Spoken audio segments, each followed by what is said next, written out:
Lines close at 5 p.m. on the 30th of August. Please check the closing time if listening or watching on demand. Good luck. Every Saturday, 10 till 12, we'll bring you all of the news that you need to know. We'll also remind you that there is so much to smile about. It's my favourite time of the week. I get to relax, enjoy some light-hearted stories, and let Ellie teach me about fashion too. That's Saturday Morning Live, every Saturday, 10 till 12. Only on GBNews, Britain's news channel. I'm Christopher Hope. From pop stars to politicians, I'll interview anybody in a pub who's got a political opinion. Join me every Friday on Spotify, Apple Podcasts, YouTube or gbnews.com, or wherever you get your podcasts. This is GB News, the People's Channel. I'm Patrick Christie's. Every weeknight from 9, I bring you 2 hours of unmissable, explosive debate and headline-grabbing interviews. What impact has that had? We got death threats and the bomb threat and so on. As time passes, she could have said Storm. You made my argument for me. My guest and I tackle the issues that really matter, with a sharp take on every story. It went everywhere. Something practical could be done. Or I can become something different. Patrick Christie's tonight from 9 p.m. only on GB News, Britain's news channel. Are the newspapers getting you down? My wife didn't divorce me that month. Struggling to separate the wheat from the chaff? I know that it's a bit of a circus at the best of times.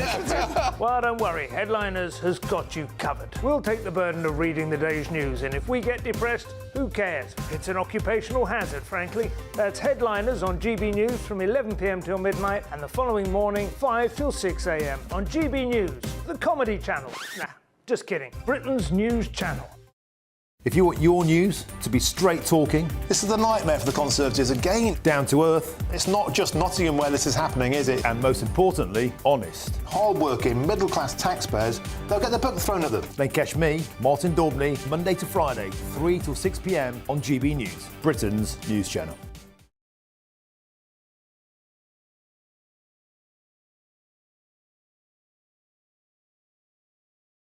GB News, I'm Nana Aquarium, in for Martin Daubney this afternoon. So, on the agenda, police have made nearly 500 arrests as the crackdown on the violent disorder continues. They are disgusting knocking back, and we need to hold their throats. Labour has suspended Councillor Ricky Jones for what they've called completely unacceptable behaviour as he appears to incite violence at a counter-protest.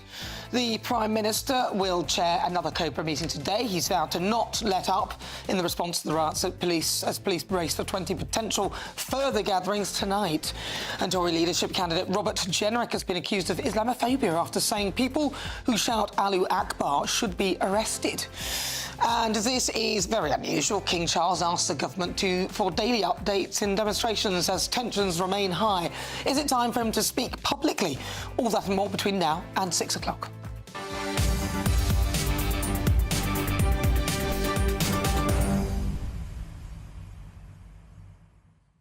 So, as ever, I want to hear from you. You can send me your views, post your comments. You can visit gbnews.com/your say. But now it's time for your news headlines with Cameron Walker.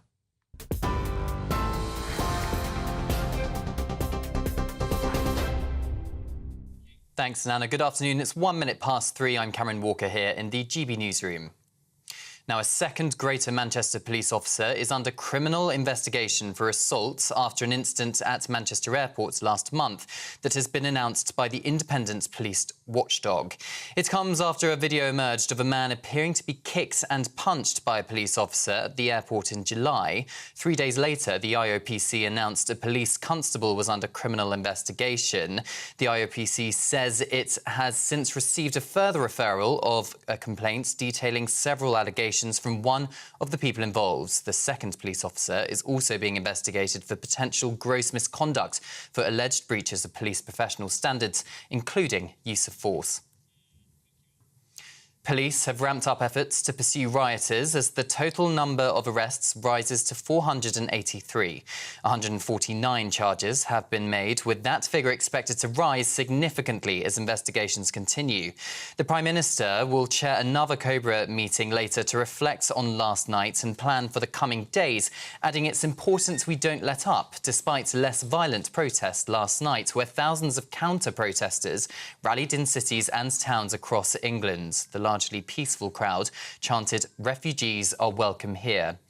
Police had been braced for further violence, with thousands of officers deployed and more than 100 events rumoured. The Prime Minister says additional police presence is having an effect. The most important lesson is for those involving themselves in disorder, because what we've seen is that those that are being arrested now, numbered in their hundreds, many have been charged, some already in court, and now a number of individuals sentenced to terms of imprisonment. That is a very important message to those involved in disorder. Now, GB News can reveal a Labour councillor has been suspended from the party after footage emerged of him online saying the throats of rioters should be cut. Ricky Jones, a Dartford Borough councillor, appeared in a video where he spoke during an anti-racism demonstration. A Labour Party spokesperson has told GB News this behaviour is completely unacceptable and it will not be tolerated. 2 rioters have each been sentenced to 2 years and 8 months in prison for violent disorder on Merseyside in the first televised sentencing hearing.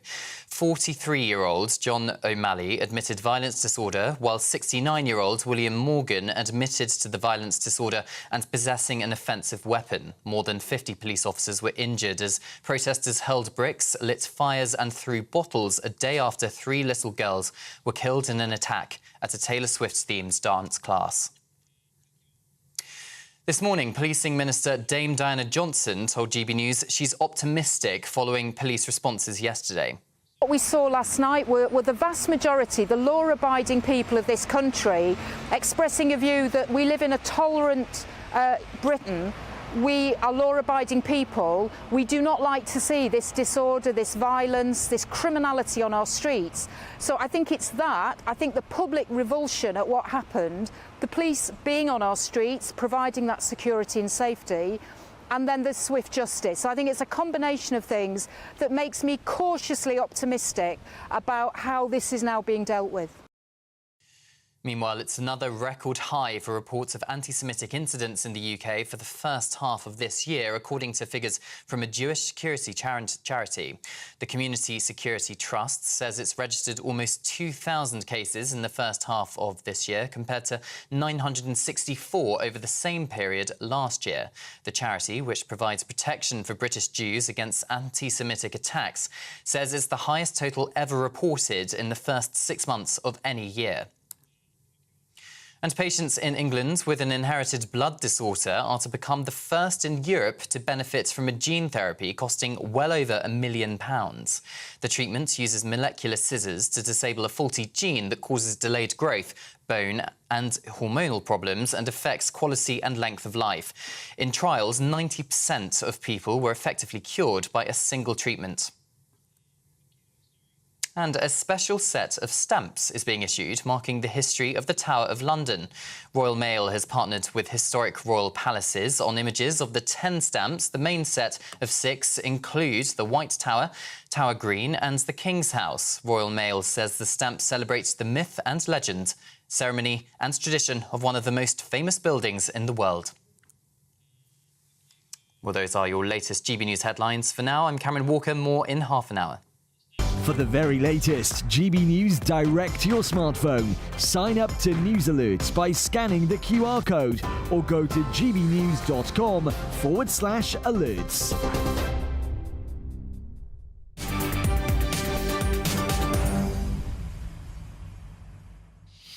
Good afternoon, it's fast approaching 7 minutes after 3 o'clock. I'm Nana Akwe, I'm in for Martin Daubney. Now, coming up right now, nearly 500 people have been arrested for taking part in violent disorder across the UK. This evening, the Prime Minister will chair another COPA meeting as he vows to not let up on riot crackdown as police brace for 20 potential further gatherings tonight. And it also appears that Sir Keir Starmer isn't afraid to crack down on his own party members as he suspended Councillor Ricky Jones after he appeared to incite violence at a counter-protest. Have a listen. They hurt.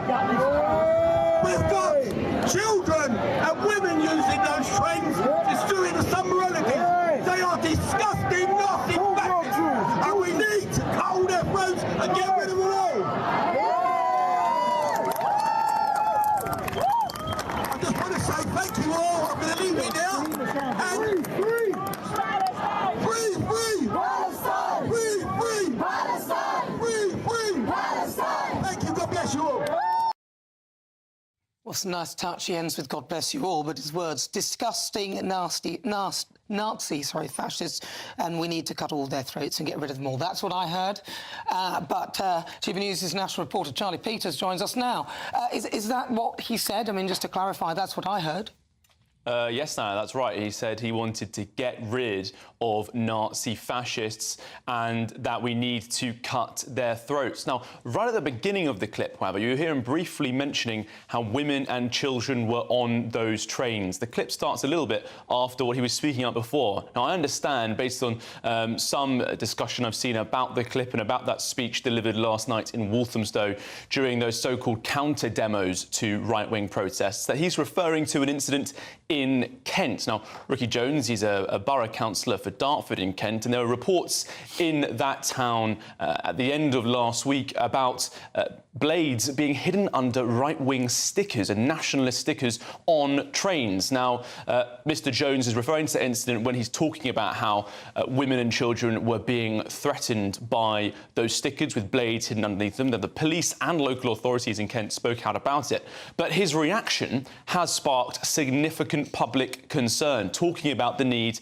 to cut throats. Now, the Labour Party, in a statement, told us 2 hours ago that they had suspended him, that there was no space to tolerate this sort of completely unacceptable language. And we also heard from the Met Police in the last hour, who said that they were aware of the significant public concern and were urgently investigating the footage. It was interesting that you felt you could just say that out loud like that with no comeback. Of course, Labour has a bit of form for that. We had Azhar Ali, but Labour acted fairly swiftly on this. The next point, then, for them to do now, I mean, is it likely that they will not allow him to return in any way and represent the party? Well, an investigation will go ahead now. I imagine they'll wait for the police to conduct their own investigation as well. And as we said, they're urgently looking into that. But there will be a wider political discussion about what we saw last night as well, because this morning, Sir Mark Rowley, the Commissioner of the Met, said that he was grateful for some of those demonstrations last night. He said that they were a show of unity from communities. 25,000 people said to be on the streets. And I think what many people are concerned about in that clip, and I've seen many of our viewers write in about it, is that it is applauded. People behind Ricky Jones, that Labour councillor, cheering as he talks about Nazi fascists and the need to cut their throats. And I think what's also particularly concerning is right at the front of the clip, you see two women stood next to him wearing high-vis vests. One of them does appear shocked after hearing about the cut throats, because that is, of course, incitement to violence. That could be investigated by the police, could see charges in that area. But as you see her, as he says that line, that very concerning line, she does appear shocked, but then follows the crowd. And that is the concern of crowds. That is the concern of demonstrations, that a few bad actors can rile up an otherwise peaceful crowd and lead to some concern. Earlier today, we've also heard from our Home Affairs and Security editor, Mark White, his analysis on this situation, saying that it is concerning that we have the head of the Met essentially praising people coming out, because when there are two sides to demonstrations, and as Mark said, we're lucky that there's only one side at many of these demonstrations, it can quickly fall out of hand. It's additionally difficult for the police to deal with demonstrations from two fiercely opposing political sides. But regardless of all that, regardless of all the discussion about the politics of those demonstrations, we will see an urgent police investigation into those comments made last night at a rally in Walthamstow, where Labour councillor Ricky Jones is calling for cut throats of Nazi fascists on our streets. Charlie Peters, thank you very much. Well, what are your thoughts? gbnews.com/your say. Is that peaceful, really? Cutting people's throats? Not really. 11 minutes after 3 o'clock, as the nation woke up this morning, not to the images of burnt-out buildings, but largely peaceful protest-ish. Has Starmer passed his first big test? I'm joined now by GBNews' political editor, Christopher Hope. Christopher, has he passed his test? A good question. I mean, the answer to that is we don't know yet, because he is chairing a meeting of the Cobra group tonight, all these key people around him in that Cabinet Office briefing room tonight. We know there are as many as 20 potential gatherings today, Thursday, 3 counter-protests. There's not as many as were planned for last night that didn't happen in the end. We've heard from Sir Keir Starmer saying, well, he wants to reflect on last night, and he called last night better than expected, because there had been 160 planned last night, only 36 took place, and the National Police Chief's Council is very pleased. The question is what comes next. I mean, I would look at this and go, well, we're nowhere near the numbers in 2011, 3,000 arrests then, 2,000 facing criminal charges. So with only 500 arrests, this is only barely a sixth of as bad as it was in 2011, judged on arrests. He was asked earlier today, Sir Keir Starmer, would he now, if this is past the worst, and we hope so, will this mean that you will go to the causes of what's going on here? We know about the concerns about immigration from our mailbox at GB News, and is that part of it? And here's what we have to say. If we have indeed turned a corner and seen an end to the violence, is now the time to engage with the underlying tensions that are in communities over the issue of immigration? The first priority is safety and security of our communities. And yes, last night was much better than was expected, but we are not going to give up on our efforts here. That's why it's very important that I continue my discussions, coordinating with law enforcement, with police leaders, to make sure we've got the right officers in the right place, to keep pushing on the criminal justice response. I was very keen that we're able to demonstrate that if you're involved in disorder, within days you'll be in the criminal justice system, and some people starting long terms of imprisonment. That needs to continue, and so that is my sole focus. So the sole focus of the Prime Minister is cracking down on and ensuring that these individuals are processed, jailed if required. He's really going into his DPP's comfort blanket. He knows about law and order. He can do prosecutions. He knows how the system works. He knows how to make it work. He knows how to put a rocket up prosecutors, get going on this and demonstrate the problem here with getting people through the system and demonstrating that the government is, or the police and law enforcement are cracking down hard on those who riot. The wider question, which is harder, and he is not addressing it yet, is why are people rioting? Is it all the far right, to use their term? Is it people concerned about immigration? Is it just people worried about what's happening here? They don't see a firm policy on immigration. They've junked the Rwanda plan. We know that from the Tory party. What's next? What will you do about that? We still have migrants in hotels. That's, I would argue, a failed Tory policy, which just gets people's backs up in communities. What will you do about this? And there's no attempt so far to reach out on the causes. Fair enough, we're a day after the threat of rioting passed, but at some point soon, the PM has got to address the underlying causes here. But also, I mean, if he's calling those protests peaceful, passive-aggressive chants and the Free Palestine, that whole thing again, Jewish people do not feel safe coming out in the streets. If a lot of the protests were that, why is he not sort of addressing that as well? Because that, to me, if I were Jewish, would be passive-aggressive and I wouldn't be coming out. We heard from Charlie Peters there describing how those remarks by that councillor were not at all peaceful, cutting throats. That individual has been suspended by Labour. Labour say that this behaviour is completely unacceptable and it will not be tolerated. This councillor has been suspended from the party. But yeah, I mean... What about the wider protest, well, though? You've got to be so carefully. You can't be seen to be taking the side of one group, not the other. Of course, everyone's against violence and thuggery. Of course, everyone's against that. But equally, there is concern about migration, and that's not been looked at so far. And what about the issue that it almost is silencing people who want to protest about immigration? Because if I wanted to protest about immigration, I wouldn't dare show up just in case it was hijacked maybe by the far right, and I could be embroiled in it. No one wants that. So all of this has silenced the voices of people who want to express a concern about immigration. So how's he going to deal with that? Well, I don't know yet. He hasn't talked about it yet. And you'd argue Angela Rayner, she's the community secretary, perhaps she should be out there saying, here's what we should do and try and meet people concerned, not the rioters, they're in prison, they're being dealt with, but meet other people concerned about immigration and showing a degree of understanding that they are governing this country for everybody and not trying to just put people who are concerned about immigration and call them all far right. Yeah. And that's not the right answer. Because that's the whole point, isn't it? There are people there that want to represent their views on immigration, and if it is hijacked by extreme elements, then how do you separate yourself from that? And that is a big issue, and I don't know how he's going to solve it. And I'd like to hear more from him about we're Keir trying Starmer? daily to get him on. So he's still not spoken And his to you? team. has No, he? well, we have had a minister today from the policing minister. Well, more coming over the next few days. We are trying to get the government to explain this and answer our questions. And we had last night Nick Thomas-Simmons on the Jacob Rees-Mogg program at 8 p.m. and we interviewed him there for the channel. Well, that's a start. Thank you very much, Christopher Hope. Right, well, I'm joined now by Norman Brennan, who's the director of the Law and Order Foundation. Norman, thank you very much for joining me. Well, do you feel this is a sort of victory for Keir Starmer? Has he shown his mettle and stopped what could have been a potentially riotous night?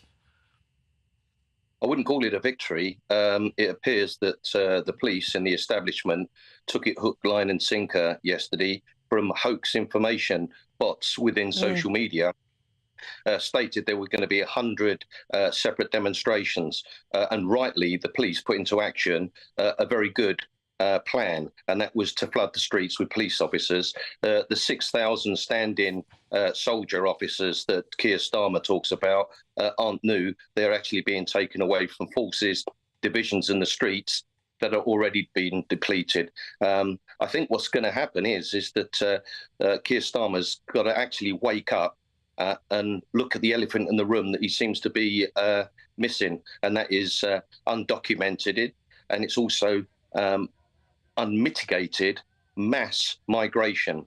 Now, all of these offenders, or most of these rioters, are taken to the streets, and they're doing it in the wrong way. Once the dust of battle and war has subdued, there's tens of millions of us, the adults, that have got questions that we want answering from. So in answer to your question, Keir Starmer has got to wake up and smell the coffee, because at the moment he seems to be swerving the elephant in the room. And since he's obviously been in power, 4,000 have come here illegally, and we haven't really heard any proper policies as to how he's going to tackle that, which is quite distressing, really, for a lot of people, because they won't know how to express their views. Now, let's come back to the misinformation or the hoax information. There was a lot of talk about hoax information, which led to a lot of the violence, which some people have attributed why the motivations for others who decided to be violent over the last few days. Are they going to explain where they found their information or their sources, or why they went along with this? Well, Nana, let me tell you this. The riots throughout Britain were on the back of a lie.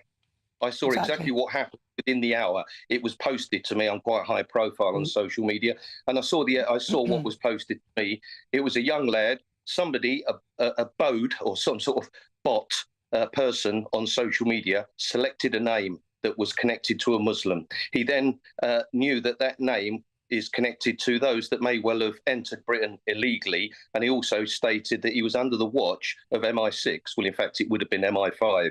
I then saw another message that highlighted the true name. But by the time I actually looked at social media, see what was going on, hundreds of thousands, and in fact 4 million clicked on that false, misleading information, and some very high-profile people, Nana, without checking any of that information, retweeted it. And as a result of a lie, we have had national riots, hundreds of police officers assaulted, millions of pounds worth of damage, and the whole country living in some sort of fear on the back of a lie.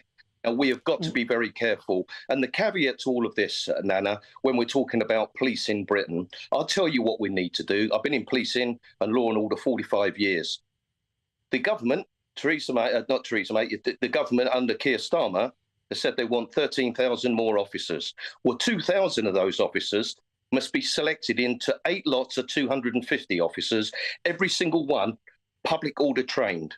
10 dog handlers on every single one of those units. And what we also need is 10 firearms officers. All of those 8 units will be spread throughout Britain. One will be in London. We need water cannons with smart water dye and facial recognition. And what we do, all of these demonstrators in their hundreds and thousands think that they can throw rocks, assault police, and cause huge amounts of criminal damage, will be sprayed with that smart dye. And as they go home, they're nicked, identified from the photographs and aerial views that we have got, and put before the courts. Do you know what, Nana? If we had 8 of those groups that, where necessary, could join together, 250 at a time, we will take the streets back from the criminal element.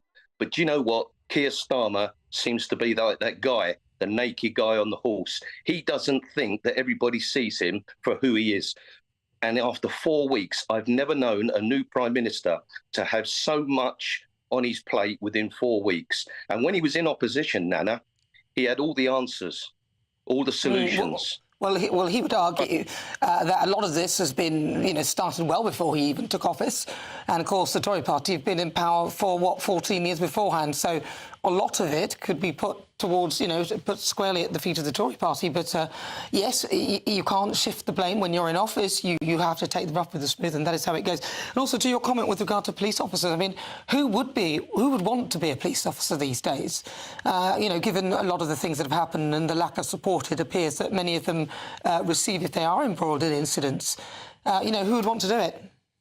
I know, you're absolutely right. Only an hour ago, we've been told a second Greater Manchester police officer is under investigation. I don't want to go through the evidence, but what I will say is that what happens so often now, Nana, is that the police are involved daily with often ugly-looking arrests that, if taken out of context, the public would say, how outrageous. But when you're actually given other evidence, the surrounded evidence, what happened before, it's amazing what can happen. But in relation to joining the police, I'll be quite honest with you, I love the job. It was in my blood. I'm still one of their lead independent advisors and spokesperson. Would I recommend anybody to join the British Police Service today? If it's your passion, do it. If it's not, don't bother. But even if you do, go speak to serving officers and find out it's not like all that's said in the glossy brochures. Well, I think that would probably apply to most jobs, for sure. If it's not your passion, I'd warn you not to do it. Norman Brennan, thank you very much. He's the director of the Law and Order Foundation. Right. MI5 have been criticised by the team investigating the agent who infiltrated the IRA during the Troubles. Stay with me. That's on the way. I'm Nana Acquia on GB News, Britain's newsroom.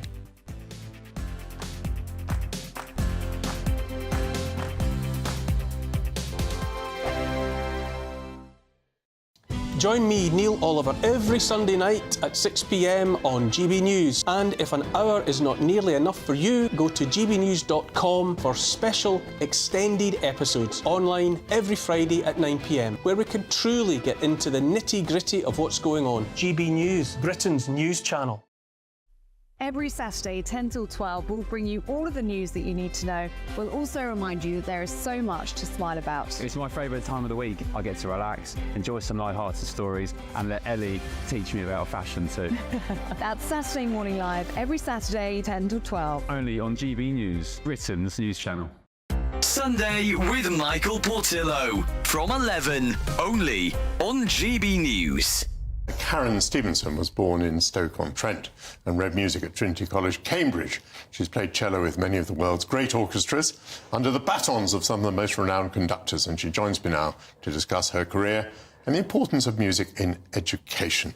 Tell me about that. What is your role at the Philharmonia? My role at the Philharmonia is number 2 cello. I've been there for about 15 years.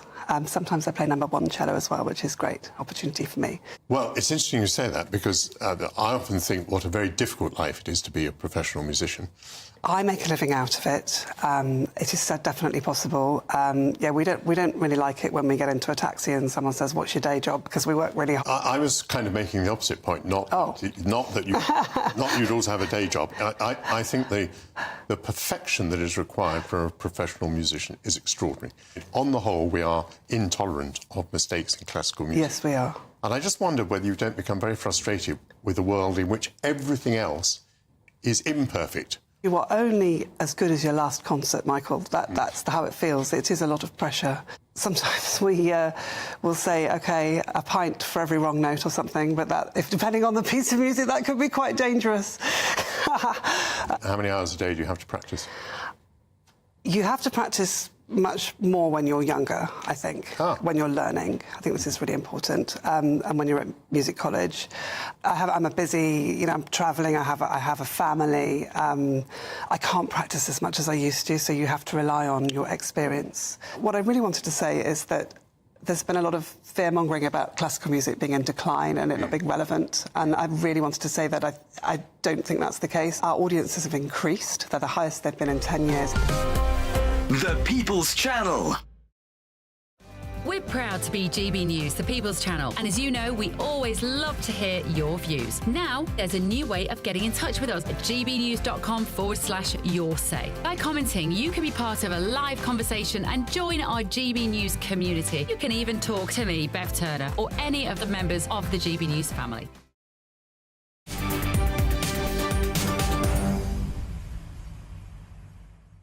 Welcome back. I'm Nana Aquare on GB News. I'm in for Martin Daubney. Now, later in the show, we'll have the latest from day 13 of the Paris Olympics, where Team GB's Katarina Johnson-Thompson is hoping to finally win an Olympic heptathlon medal. But now to the latest on the MI5 agent who infiltrated the IRA during the Troubles. Northern Ireland's top police officer has said it's unacceptable that MI5 have provided material about him so late. So I'm joined now by GB News' Northern Ireland reporter Dougie Beattie to shed some light on it. Dougie, tell us more.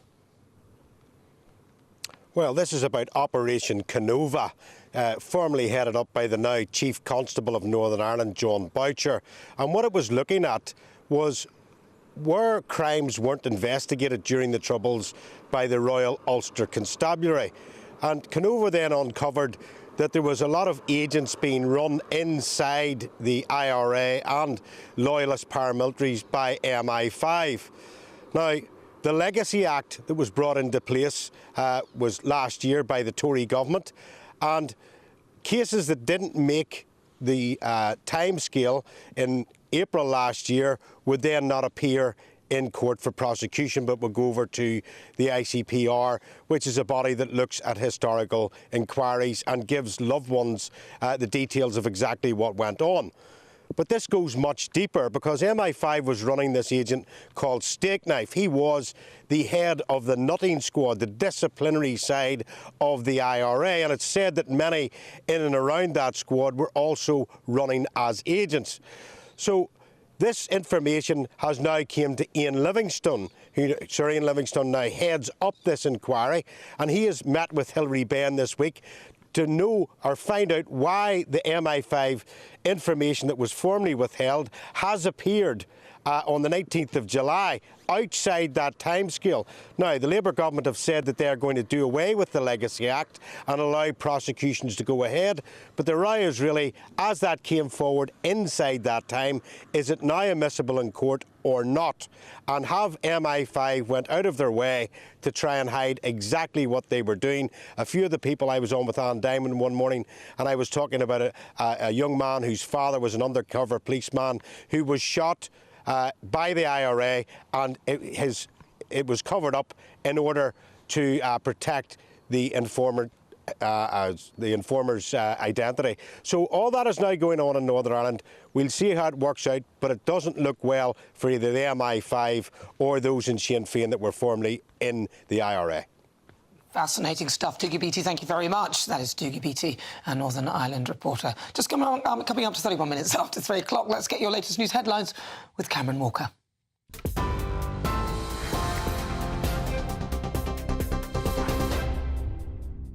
Thanks, Nana. Good afternoon. It's 3:30. I'm Cameron Walker here in the GB Newsroom. A second Greater Manchester police officer is under criminal investigation for assault after an incident at Manchester Airport last month. It comes after a video emerged of a man appearing to be attacked. The independent police watchdog had previously announced a police constable was under criminal investigation, but says it's since received a further referral of a complaint detailing several allegations from one of the people involved. The second police officer is also being investigated for potential gross misconduct for alleged breaches of police professional standards, including use of force. Police have ramped up efforts to pursue rioters as the total number of arrests rises to 483. 149 charges have been made, with that figure expected to rise significantly as investigations continue. The Prime Minister will chair another Cobra meeting later to reflect on last night and plan for the coming days, adding it's important we don't let up, despite less violent protests last night, where thousands of counter-protesters rallied in cities and towns across England. The largely peaceful crowd chanted, "Refugees are welcome here." Police had been braced for further violence, with thousands of officers deployed and more than 100 events rumoured. Now, GB News can reveal a Labour councillor has been suspended from the party after footage emerged of him online in which he said the throats of rioters should be cut. Ricky Jones, a Dartford Borough councillor, appeared in a video circulated online making those remarks at an anti-racism demonstration. A Labour Party spokesperson told GB News this behaviour is completely unacceptable and it will not be tolerated. And a Banksy artwork has been removed from an area of South London less than an hour after it was unveiled. The silhouette of a wolf howling on a satellite dish was posted to the Bristol-based artist's Instagram this afternoon, but a number of men took it from a roof in Peckham, pushing a passerby who challenged them with a ladder. It's unknown where the artwork has been taken. Well, those are your latest GB News headlines. I'm Cameron Walker. More in half an hour. For the very latest GB News direct to your smartphone, sign up to News Alerts by scanning the QR code or go to gbnews.com/alerts.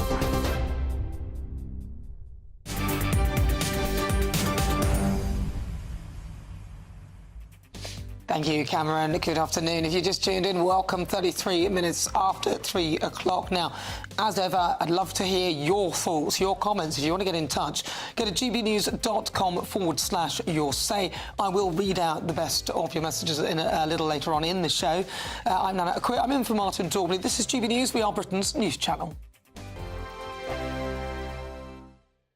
Good afternoon. Welcome to your latest GB News weather update brought to you from the Met Office. Through the rest of the day, it is unfortunately staying pretty cloudy and quite damp. It's going to stay muggy overnight as well, but tomorrow is looking a lot clearer. That's because a cold front will push through the country overnight tonight. Before then, though, we've got a selection of warm fronts bringing that muggy, humid air and quite a bit of rain to parts of Scotland, northern England through this evening. Some fairly persistent drizzly rain across parts of Wales, southern areas of England. That should linger through much of the night, whereas further north it will turn a bit fresher as the night goes on. Clearer and drier air will move in by the morning, so it's not going to be quite as close across parts of Scotland and Northern Ireland, but across the far south, temperatures holding up into the high teens.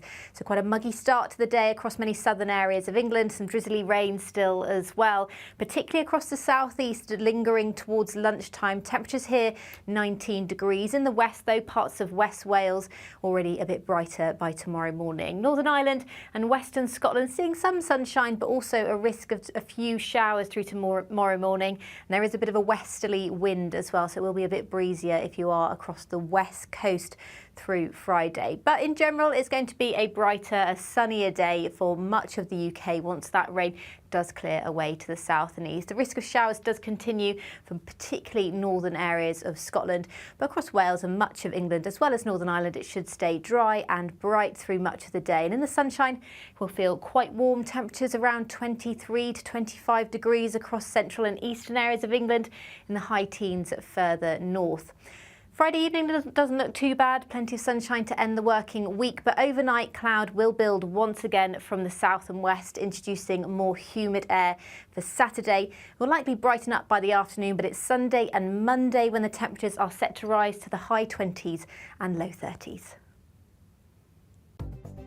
The latest GB News travel.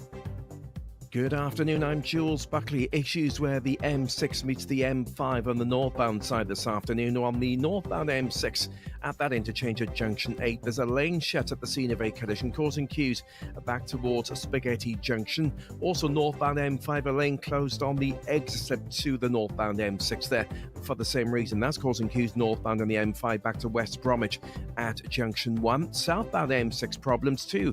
Coleshill Junction 4 heading down towards the Corley services, no long queues. A lane shut at the scene of a collision. The queues back to 4A, that's the M42 interchange. And elsewhere in Leicestershire, the northbound side of the M1 at the turn off of the M69, that's Leicester Junction 21. Queues building, got a lane closure in place there. It's at the scene of a collision. And that's the latest.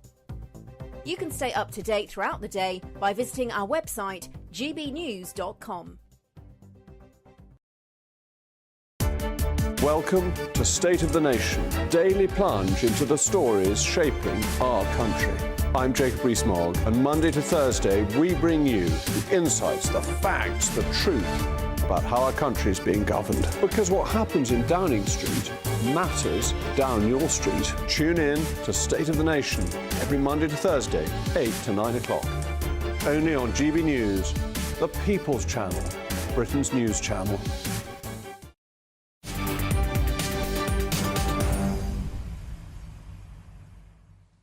Good afternoon, 37 minutes after 3 o'clock. I'm Nana Queer Live on GB News, on TV, online and on digital radio. Now, later on in the show, I'll discuss the news that the NHS will be, for the first time, help trans patients who want to return to the gender in which they were born. More on that later, but first, who's to blame for the rioting? Is it social media? The government has accused social media companies of fueling the protests, which were prompted by false claims that the suspect in the killing of the 3 girls in Southport was an asylum seeker.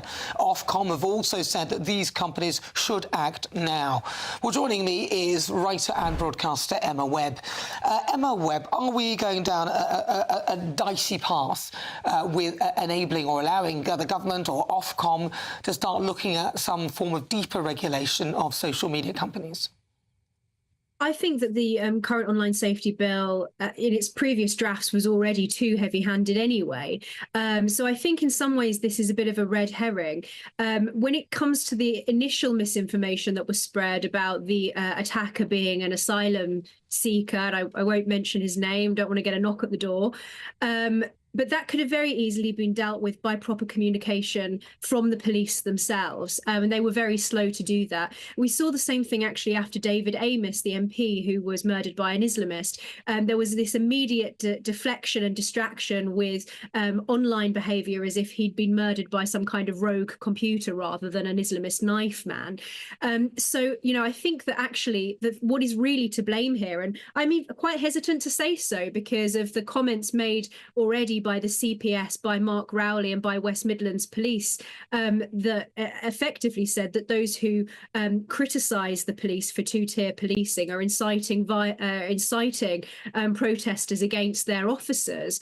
But people do need to have a right to be able to talk about the way that the police choose to police and to criticise them if it's warranted. And so I think actually the fact that the police have been so light-handed with previous protests is far more to blame for the disorder we're seeing, because we've seen over the last years and particularly in the last couple of months, we've seen an increase in lawlessness on Britain's streets, whether it's shoplifting, whether it's knife crime, and particularly in relation to protests, where we've seen people get off scot-free, really, when it comes to criminal damage. There are only a few instances where people have actually seen justice for breaking the law in the course of protesting. So I think that's far more to blame for what we're seeing now with this, extreme disorder on our streets. And I also think that it's only going to make things worse if you crack down on people sharing information that they otherwise wouldn't have seen and make people feel that they're in the dark when there is already a problem with trust of the authorities.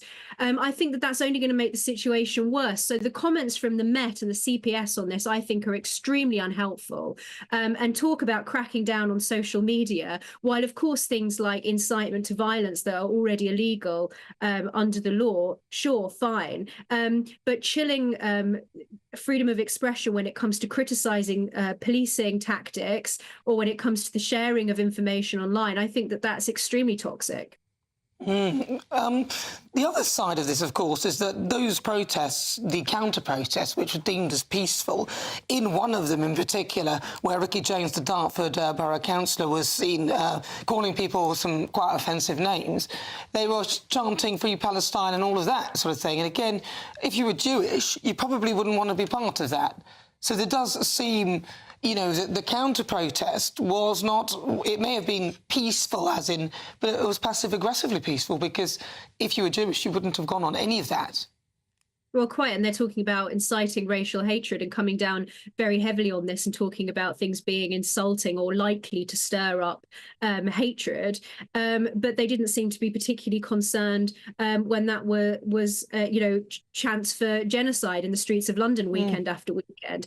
And so the idea that you can just come out and say and repeatedly say there is no two-tier policing and that the public will just accept that, I think is nonsense, because they have eyes. The people who have been out in London have seen it for themselves. I've been at protests where I've seen what I regard as two-tier policing. And I really do think that, you mentioned this video of the councillor who's now being suspended, but also there are other cases where people, citizen journalism has been very important in highlighting not just these protests and riots, but also previous protests and riots too. And so if you start to crack down on the sharing of information on this very, vague definition of likely to stir up hatred and make people feel that they're too afraid to share information online, that's going to have a chilling effect on what people are able to post and what people are able to see. And frankly, without some of that citizen journalism from a select few journalists who have done an amazing job of raising awareness of what is actually taking place on Britain's streets, we wouldn't really know what was going on, and we wouldn't really understand it. And of course, that would make it more difficult for us to criticise the police. Well, that would appear to be the problem, really, because in the end, you'll have one source of information which will be reputable and anything else may well be silenced. Emma Webb, thank you very much. She's a writer and broadcaster. Right, well, forget going for a jog. Watching sport from the sofa can burn as many calories as exercise. I'll give my yoga tips for staying fit and flexible as you get older in a few moments. And a Labour MP is under fire for historical tweets. Not a good day for them. Stay tuned. I'm Nana Acquair on GB News, Britain's news channel.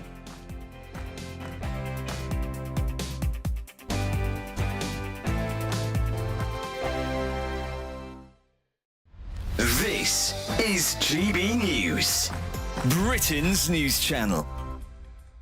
The Duke and Duchess of Sussex have announced a tour to Colombia at the invitation of Vice President Francia Márquez.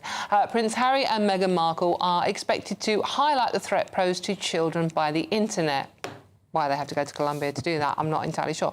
However, this is literally within a week of saying that Harry saying he can't come to London, he doesn't feel it's safe to bring his wife, Meghan, to London because, he fears for her personal safety.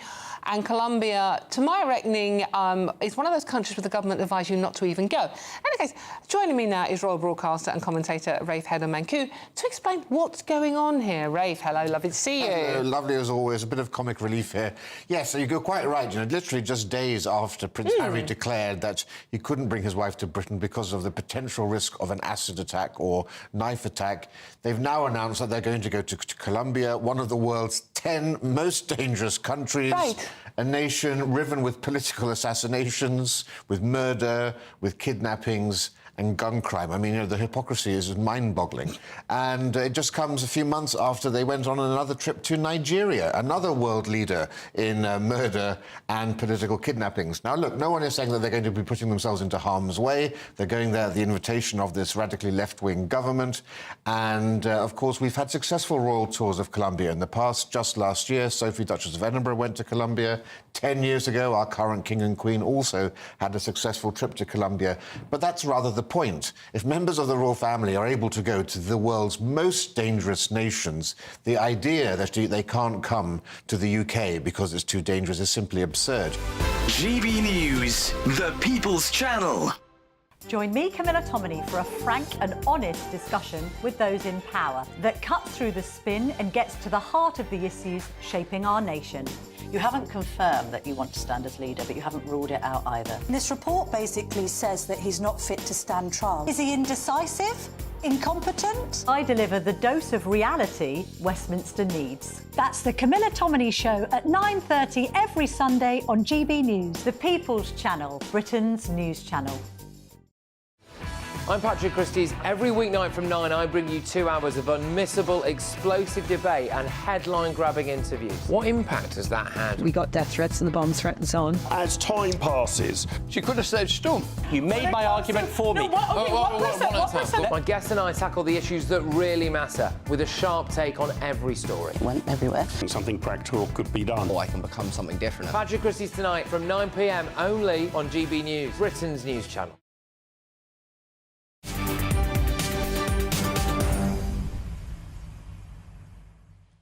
Good afternoon, 46 minutes after 3 o'clock. Welcome back. I'm Nana Aquare, live on GB News. Now, new Labour MP Lauren Edwards has apologised after a number of historical tweets resurfaced on X. Now, to bring us the latest is our reporter, Adam Cherry, who's with me in the studio.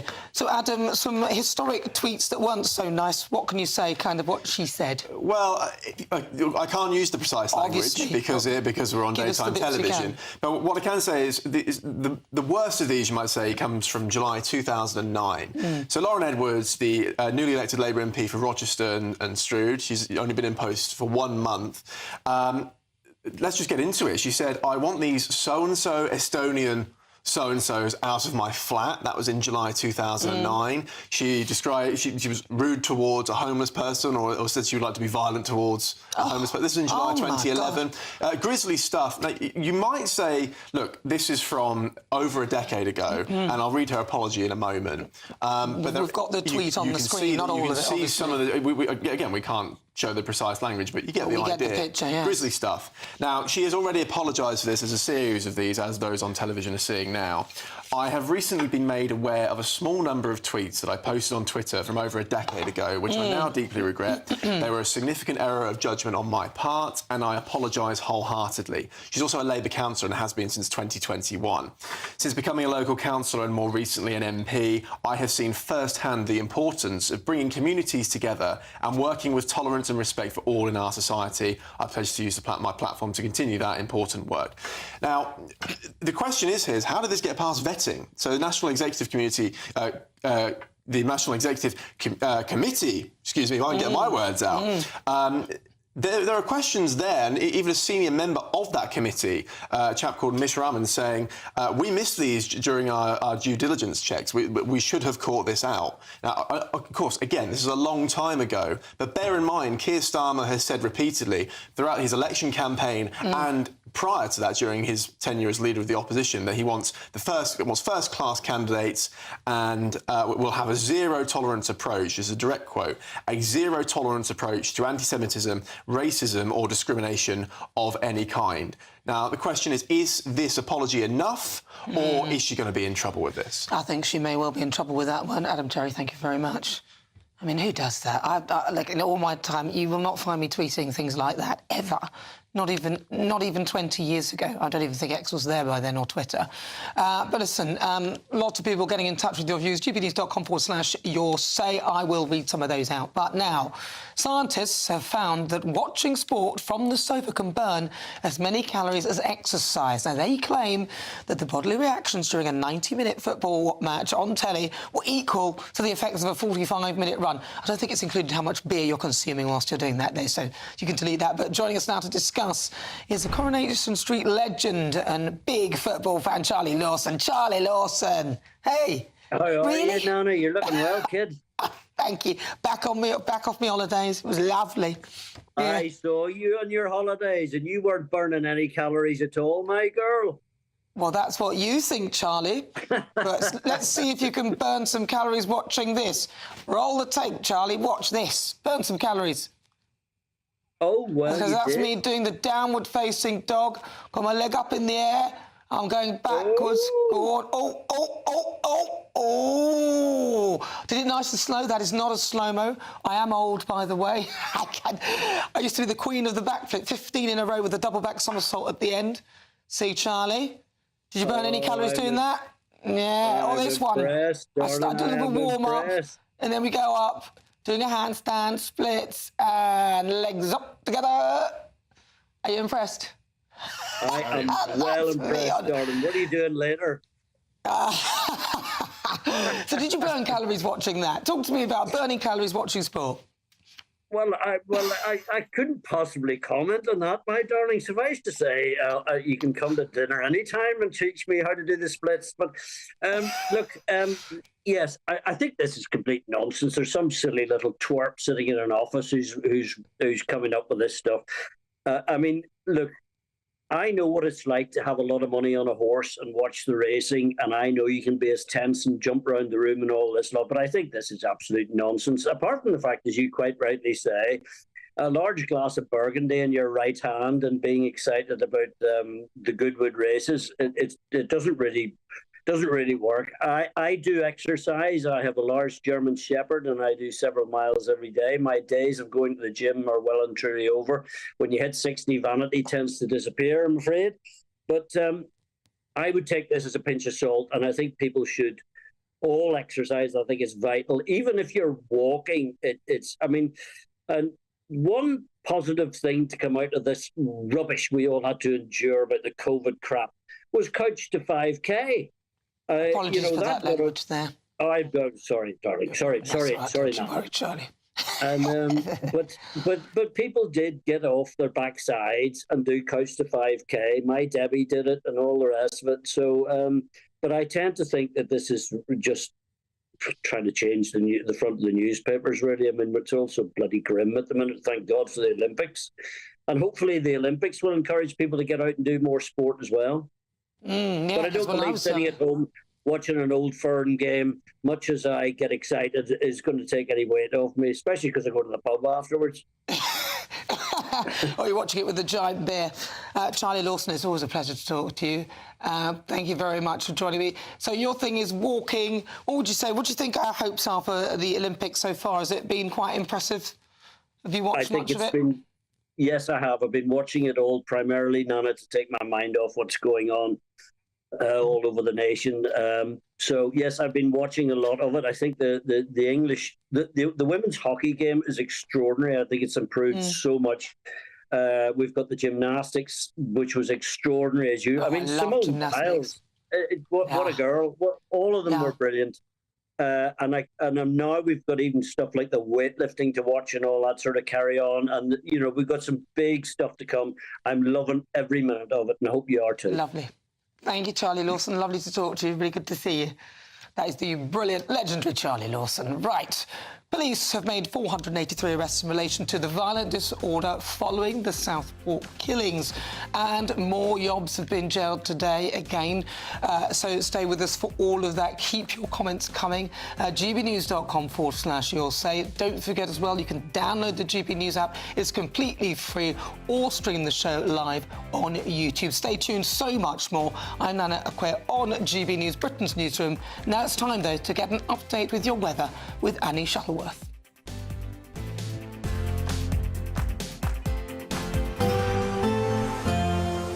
A brighter outlook with Box Solar, sponsors of weather on GB News.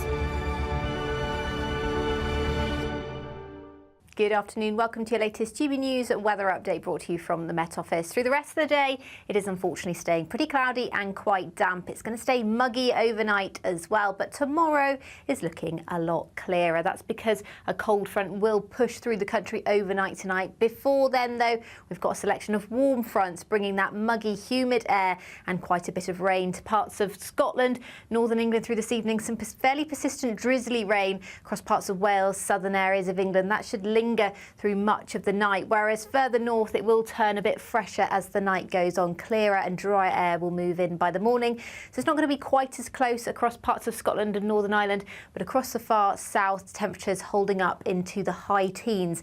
So quite a muggy start to the day across many southern areas of England. Some drizzly rain still as well, particularly across the southeast, lingering towards lunchtime. Temperatures here 19 degrees. In the west, though, parts of West Wales already a bit brighter by tomorrow morning. Northern Ireland and western Scotland seeing some sunshine, but also a risk of a few showers through tomorrow morning. And there is a bit of a westerly wind as well, so it will be a bit breezier if you are across the west coast through Friday. But in general, it's going to be a brighter, a sunnier day for much of the UK once that rain does clear away to the south and east. The risk of showers does continue from particularly northern areas of Scotland, but across Wales and much of England as well as Northern Ireland, it should stay dry and bright through much of the day. And in the sunshine, we'll feel quite warm temperatures around 23 to 25 degrees across central and eastern areas of England, in the high teens further north.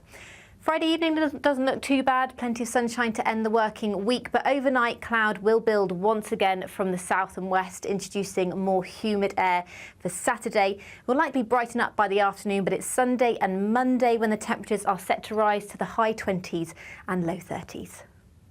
That warm feeling inside from Boxed Boilers, sponsors of weather on GB News.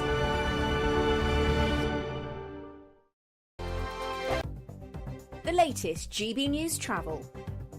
I'm Jules Buckley. Good afternoon. Queues around Leicester for the M1 northbound around junction 21. An earlier collision's cleared, but the queues haven't.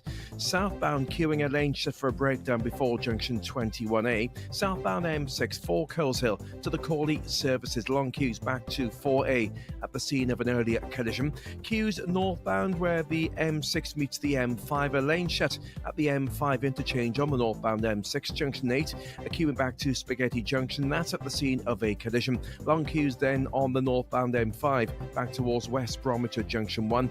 A lane shut on that exit slip to the M6. And the northbound M11 in Essex, there's a broken down lorry blocking a lane. It's between Bishop Stortford to junction 8 and Saffron Walden at 9, and traffic heavy on the approach. And that's the latest. You can stay up to date throughout the day by visiting our website gbnews.com. Don't miss out on your chance to win a whopping £30,000 in tax-free cash to spend however you like. It's extra cash that could really make a difference to your coming year. You could find yourself on that holiday you've always wanted to take, buy that treat that always seemed out of reach, or just send some of those day-to-day financial stresses packing. £30,000 could be yours. For another chance to win £30,000 in tax-free cash, text CASH to 63232. Text costs £2 plus one standard network rate message. You can enter online at gbnews.com/win. Entries cost £2. Or post your name and number to GB07, PO Box 8690, Derby DE1 9TT. UK only. Entrance must be 18 or over. Lines close at 5 p.m. on the 30th of August. Please check the closing time if listening or watching on demand. Good luck. Welcome to State of the Nation, daily plunge into the stories shaping our country. I'm Jacob Rees-Mogg, and Monday to Thursday we bring you the insights, the facts, the truth about how our country is being governed. Because what happens in Downing Street matters down your street. Tune in to State of the Nation every Monday to Thursday, 8 to 9 o'clock. Only on GB News, the People's Channel, Britain's news channel. Hi there, I'm Michelle Dewberry, and I'm going to take a second to tell you all about my show, Dubes & Co. We start off with the issues of the day. We then bring in both sides of the argument. We get rid of the disrespect. And then you throw me into the mix. And trust me, I'll tell it exactly how it is. And then, of course, the magic ingredient, you at home. We mix it all together, and what have we got? In my opinion, the best debate show in town. Monday to Friday, 6 till 7 on GB News, Britain's news channel.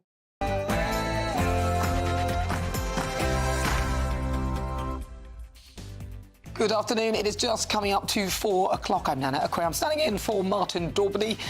On the menu, police have made nearly 500 arrests as the crackdown on the violent disorder continues. They are disgusting, nasty bastards, and we need to hold their throats. That's the voice of Councillor Ricky Jones. Labour have suspended him for what they've called completely unacceptable behaviour as he appeared to incite violence at a counter-protest. And the Prime Minister will chair another Cobra meeting today. He's vowed to not let up in the response to the riots as police brace for 20 potential further gatherings tonight, as I wonder where they're getting their intelligence from. And Tory leadership candidate Robert Jenrick has been accused of Islamophobia after saying people who shout Allahu Akbar should be arrested. And this is very unusual. King Charles asked the government for daily updates on demonstrations as tensions remain high. So is it time for him to speak publicly, or should he just wind his neck in? All that and more between now and 6.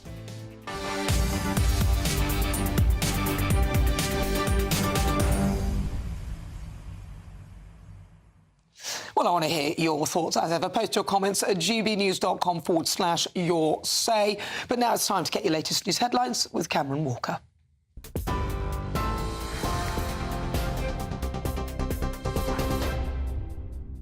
Thanks, Nana. Good afternoon. It's 1 minute past 4. I'm Cameron Walker here in the GB newsroom. A second Greater Manchester police officer is under criminal investigation for assault after an incident at Manchester Airport last month. It comes after a video emerged of a man appearing to be kicked and punched by a police officer inside a terminal building. The Independent Police Watchdog had previously announced a constable was under criminal investigation, but says it's since received a further referral of a complaint detailing several allegations from one of the people involved. The second police officer is also being investigated for potential gross misconduct for alleged breaches of police professional standards, including use of force. Police have ramped up efforts to pursue rioters as the total number of arrests rises to 483. Charges total 149, with that figure expected to rise significantly as investigations continue. The Prime Minister will chair another Cobra meeting later to reflect on last night and plan for the coming days, adding it's important we don't let up, despite less violent protests last night, where thousands rallied in cities and towns across England. The largely peaceful crowds chanted "Refugees are welcome here." Police had been braced for further violence, with thousands of officers deployed and more than 100 events rumoured. The Prime Minister says additional police presence is having an impact. The most important lesson is for those involving themselves in disorder, because what we've seen is that those that are being arrested now, numbered in their hundreds, many have been charged, some already in court, and now a number of individuals sentenced to terms of imprisonment. That is a very important message to those involved in disorder. GB News can reveal a Labour councillor has been suspended from the party after footage emerged of him online in which he said the throats of rioters should be cut.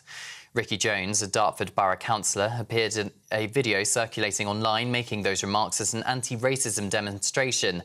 A Labour Party spokesperson told GB News this behaviour is completely unacceptable and it will not be tolerated.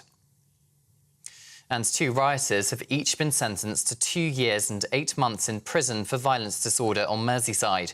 43-year-old John O'Malley admitted violence disorder, while 69-year-old William Morgan admitted to violence disorder and possessing an offensive weapon.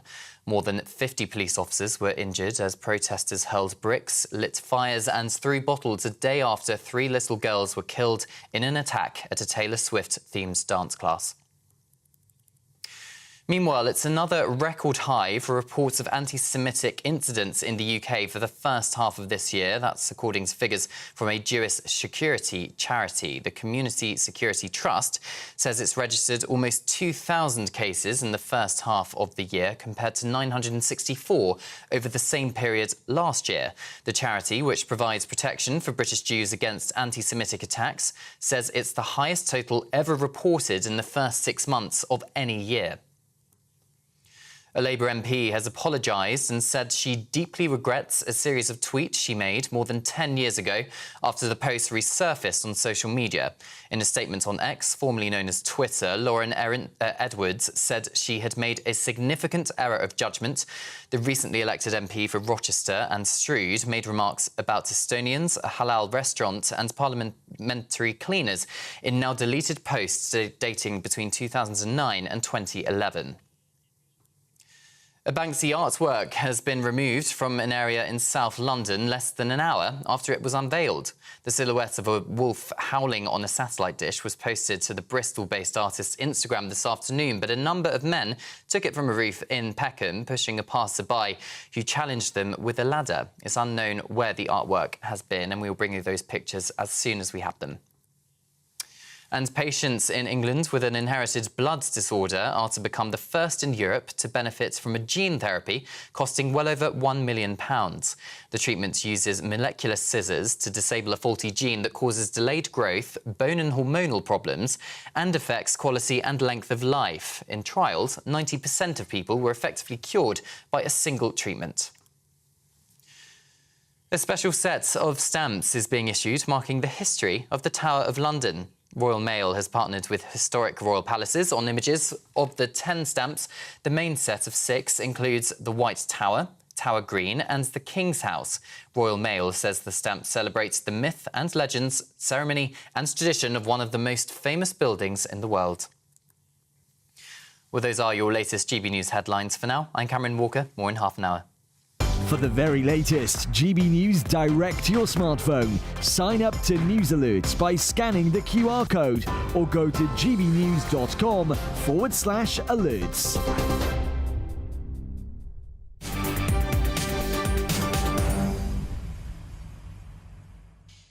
Good afternoon. It's coming up to 7 minutes after 4 o'clock. This is GB News. I'm Nana Akwe. Now, nearly 500 people have been arrested for taking part in violent disorder across the UK. This evening, the Prime Minister will chair another COBRA meeting as he vows to not let up on riot crackdowns as police brace for 20 potential further gatherings tonight. And it also appears that Starmer isn't afraid to crack down on his own party members as he suspended Councillor Ricky Jones after he appeared to incite violence at a counter-protest. Have a listen. We've got children and women using those trains destroying the summer holidays. They are disgusting, nasty bastards, and we need to cull their throats and get rid of them all. I just want to say thank you all. I'm going to leave it now. And free Palestine! Free Palestine! Free Palestine! Free Palestine! Thank you. God bless you all. There also appears to be a lady from Amnesty International. She's wearing a top with this logo on there behind.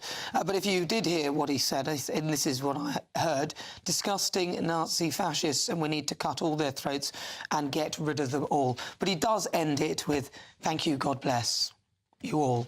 Let's speak to GB News' national reporter, Charlie Peters, who joins us now. Charlie, that is what he said, isn't it? I'm not mistaken, am I? Yeah, that's right. I mean, he did say that it's time to cut the throats of Nazi fascists on the streets of Britain, to get rid of them, he said. And he made the gesture, for those listening on the radio, Ricky Jones, this Labour councillor from Dartford, did make a throat-cutting gesture across his throat as he said it. So extremely concerning footage that was circulating online this morning. Now, as it stands, the Labour Party has described this behaviour as completely unacceptable. It cannot be tolerated, and they said that they had suspended Mr Jones pending an investigation. Now, the Metropolitan Police have also told GB News that they are urgently investigating the footage after significant public concern was raised about this footage from a so-called counter-demonstration in Walthamstow last night. But I should stress, I mean, we're calling them counter-demonstrations, but there was no demonstration to counter. As with many of those demos we saw across the country, there was no far-right presence to stand up to. So what we had in effect last night was a big left-wing crowd. You saw the smash racism and fascism by any means necessary on placards behind them there. Palestine flags as well. You've pointed, haven't you, Nana, to the Amnesty International high-vis jacket there, stood behind Ricky Jones, that Labour councillor, as he makes his speech. And I think also what's quite revealing about that incident is that he is clapped, he is applauded as he makes those statements. And I was on the streets of Aldershot last night covering a similar demonstration by Stand Up to Racism, where we did also see several placards describing Nazi scum on our streets. I think while this is obviously a political issue for the Labour Party, having one of their councillors potentially inciting violence, potentially facing a police investigation, there's also some trouble for the police, because this morning during the broadcast media round, the Met Commissioner, Sir Mark Rowley, said that there was a show of unity from our communities last night. Well, I think even the most tolerant and generous understanding of what occurred in Walthamstow last night would not describe calls to cut throats as an example of showing unity. Well, I'm also not sure if Jewish people would feel safe with the whole chanting. I mean, I don't know. But anyway, Charlie Peters, thank you very much. I'm joined now by GB News' political editor, Christopher Hope. Christopher, how well is Keir Starmer doing? He's passed the first test, it seems, as of last night. The getting more people sentenced through the court system, some now in prison, just days after the trouble started last week, is a moment to try and impress on people, don't riot, it will ruin your life, you know, career prospects are ruined if you go to prison for any length of time, of course. There's a COBRA meeting tonight at 6:30 p.m. The PM is saying we need to reflect on last night. The plan for the coming days is now the focus. As many as 20 gatherings tonight. 3 of these counter-protests, but as Charlie says, will they actually happen, or will it be protests on either from the left or the right? 160 have been planned for last night, just 36 took place. There was only a very small amount of disorder. So the PM, I think, should be satisfied he's got a lid on the violence. It was escalating dangerously, or felt so, didn't it, 24 hours ago? He was asked, though, about lessons to be learned, and he's not quite got to the point of trying to address the concerns of many people who are upset about immigration. Here's what I had to say. No, Sark. OK, no worries. We'll try and play he that was again. asked about that earlier, and he said his focus right now, his sole focus in his language, is on the Troubles. And he won't go towards what's the concern here. There was immigration concerns. Are you far right if you worry about immigration? The success of Reform UK, the lack of success by the Tories would suggest that reform is not necessarily a far-right issue, but an issue held by many people across the country. It would be good if he could address it. Adam Cherry is also with me. Adam, tell me about this Labour MP who has apologised after the historical tweets resurfaced. Yeah, so it's another test for Keir Starmer. How does he respond to this? Lauren Edwards, the newly elected MP for Rochester and Stroud, posting over a decade ago a series of inflammatory and offensive tweets. I can't use the precise language because we're on daytime television. It's on the screen. You can see some of this on the screen right now. You can fill in the gaps yourself. I want these so-and-so Estonian so-and-sos out of my flat. There are others about Pakistani people and it's quite grisly stuff. Wow. As you've just said, she has apologised. I have recently been made aware of a small number of tweets that I posted on Twitter from over a decade ago. I deeply regret that, calling it a significant error of judgment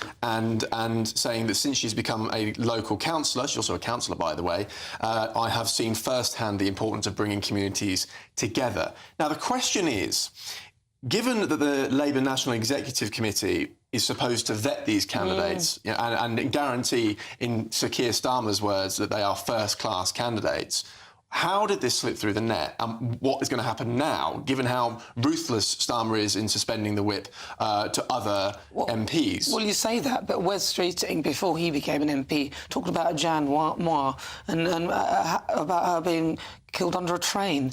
True. He has apologised, yes, in time. Completely, and we can have a discussion about what's in bad taste, what's a joke, and so on. But bear in mind, Keir Starmer said a zero-tolerance approach. He would create a zero-tolerance approach to anti-Semitism, racism, or discrimination of any kind.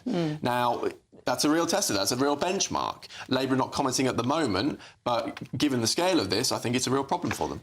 Christopher, is it likely that you think Keir Starmer may well react quite seriously to this one as well? I mean, it does seem that they are dropping like flies, the MPs or councillors who said something many years ago. I can safely say I've never said anything like that ever on social media, and I would never say that. So I think it says a lot, is appalling. I mean, I think, Reform UK is saying that had this been any of their MPs, imagine that use that social media language, the pylon from other journalists and media saying how this guy must be hounded out, this woman must be hounded out of the party.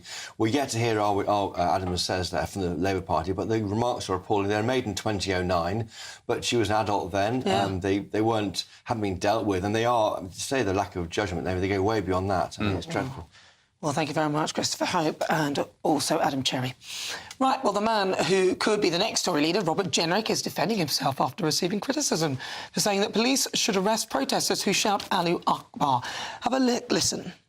I thought it was quite wrong that somebody could shout Allah Akbar on the streets of London and not be immediately arrested or... Well, joining us now is Dr. Taj Argi, founder of Oxford Institute for British Islam. So, Taj, is it a comment that could be said in a very negative fashion, or is it basically a nice thing to say? Well, generally, the term Allahu Akbar, God is great, is meant to be used for prayers and for all types of positive things. God doesn't condone evil. So when we have crazy jihadis, Muslim militants slaughtering people, cutting off their heads and saying Allahu Akbar, God is great, while taking life in this cowardly and dastardly way, that's clearly a violation of the religion. They have misused the religion, they've perverted it. So depending on the context, Allahu Akbar in that particular situation is extremely provocative and intimidating, and we as Muslims should condemn that. I think I've heard so many Muslims speaking on this issue, and they don't talk about the fact that how some Muslims, Al-Qaeda, Al-Taliban, ISIS, and so forth, they misuse and abuse this term, which is actually just a term of emphasizing the greatness of God. And I don't think any person who's a believer, whether a Jew, a Christian, a Buddhist, Baha'i, whatever, that believes in God, has any issue with that. But when that term is used for, say, in a violent, intimidatory fashion, slaughtering someone, murdering people, bombing up people, suicide attacks and so forth, and using that term, that's a total violation of what Islam is about, and something that we as Muslims should condemn unreservedly. Isn't that the point that Robert Jenner was making? Because it does feel as though people have deliberately taken it out of context, as his point was that, yes, said in a peaceful fashion, it's fine, but within a disruptive or quite seriously unkind demonstration where people are chanting other things that are quite obscene, that using that term there in that context and aggressively is actually quite threatening. Yeah, absolutely. Everything is context dependent, Nana. I mean, you know, for example, I can say the term while I'm praying, while I'm, you know, if I, for example, have a puncture on the highway, you know, oh, God is great, what I'm going to do, you know, stuff like that. There's nothing wrong with that. That's a right, peaceful context to say so. But in a demonstration where you're trying to intimidate others and make them feel uncomfortable, then clearly this is not good. What I'm really amazed is that so many Muslim spokesmen hasn't called out these right-wing Muslim fascists. Okay, there's no other term for them. If we're going to have far-right people in this country demonstrating, burning libraries and so forth, and when we have Muslim fascists also condoning all types of violence and intimidation of other people, we should be calling that out as well. We can't have two rules. We can't have a two-tier system. Now, Taj, so what would you say? Because I know you said you want more Muslims should call this out. You know, I'd love to see that. I'd love to see more Muslims actually calling this out. Why do you think people deliberately misinterpret what he's saying? Because to me, it's quite clear what he's saying. I get his point. You understand it as well. Why do you think people are just literally, deliberately taking it out of context and trying to persecute him for identifying? Muslims, like many other communities, and let's just focus on Muslims here, they do not understand the concept of self-criticism and introspection. We always want to point the finger at others, never at ourselves. For example, I haven't heard any Muslim, and neither on your channel, asking why is the far right so opposed to Muslims? And Muslims, we never really debate that question. I mean, Muslims are not guiltless in this. They have created a situation where people see Muslims as a threat to this society. You don't find the yobbos, the right-wingers, far right, whatever you want to call them, having issues with Buddhists, having issues with Hindus, but have issues with Muslims. So why are we not debating and talking about, are Muslims culpable in making this a hostile environment for themselves, and that is the spark that gets yobbos all excited and wanting to do bad things to Muslims. We have to take the bull by the horns. We can't just blame the right-wingers and the far right. We have to ask a simple question: why is it that Muslims in general in this country are so hated and reviled and so forth? Did they contribute either directly or indirectly, vicariously or deliberately to the situation? No one is debating that. But why do you think that those within the Muslim community are not discussing that, or you know, acknowledging that maybe there is some element of culpability? Yeah, because but to be no fair, evil here, we see no evil here, no evil and so forth. And also, by the way, our lot are pure and great. It's the other lot that's evil and bad.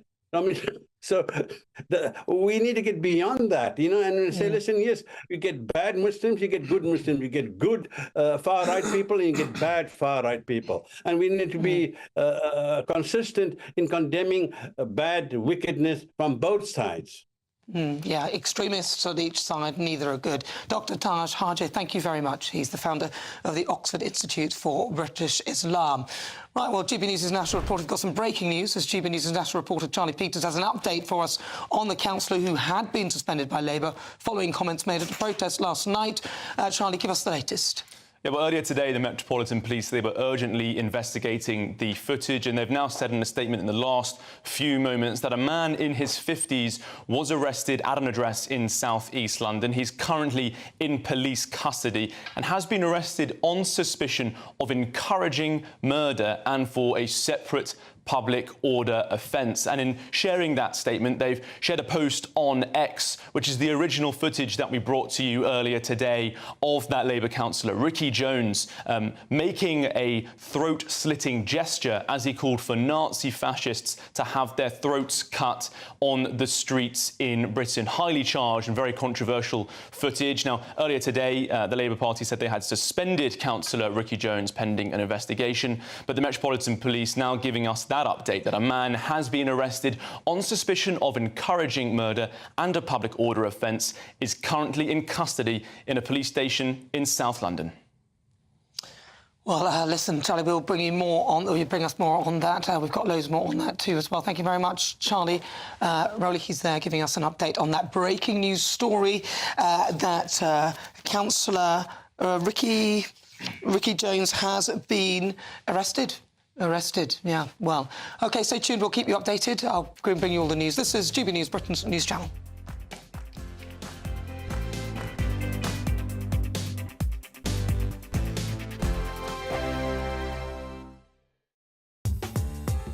I'm Christopher Hope. From pop stars to politicians, I'll interview anybody in a pub who's got a political opinion. Join me every Friday on Spotify, Apple Podcasts, YouTube or gbnews.com, or wherever you get your podcasts. This is GB News, the People's Channel. Britain's newsroom, weekday mornings from 9:30. We're joined now by GB News national reporter Charlie Peters, who is outside Buckingham Palace for us. Well, let's start with the expenditure, shall we? From the last year, it was £89.1 million. That's what the royal household spent. And one of the core parts of that expenditure was, of course, their big event last May, the coronation. £800,000 went into that. And then we should look at the engagements. You mentioned the number that King Charles made last year. Well, £4.2 million on those engagements, much of that travel. And then finally, how much that costs us all? Well, it's £1.29 per person. That's the cost of the monarchy to the taxpayer. But that really hides the truth of how that cash comes about, because all of the money that the royal household spends is actually theirs being given back to them by the Treasury. It comes from the Crown Estate surplus. That's a £16 billion portfolio they have, and their sovereign grant is made up of the surplus from 2 years prior. So in the year to 2022, there was about £350 million knocking around from the surplus. That was given all to the Treasury, and they were given back 15% as their core sovereign grant. Additional 10% was given towards the resurfacing of Buckingham Palace. That's been going on since Parliament voted on it in 2017. It's expected to take 10 years.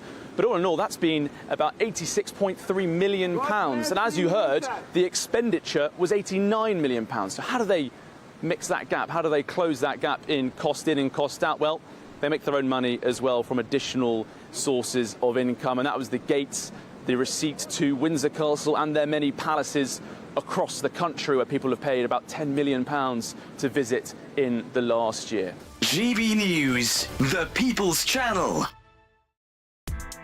Join me, Nana Okoye, for an informative, interactive news programme with a difference. It's fun. It's true. You're not wrong. No one will be cancelled. Lovely. Join me from 3 p.m. every weekend, only on GB News, Britain's news channel. Join me, Neil Oliver, every Sunday night at 6 p.m. on GB News. And if an hour is not nearly enough for you, go to gbnews.com for special extended episodes online every Friday at 9 p.m, where we can truly get into the nitty-gritty of what's going on. GB News, Britain's news channel.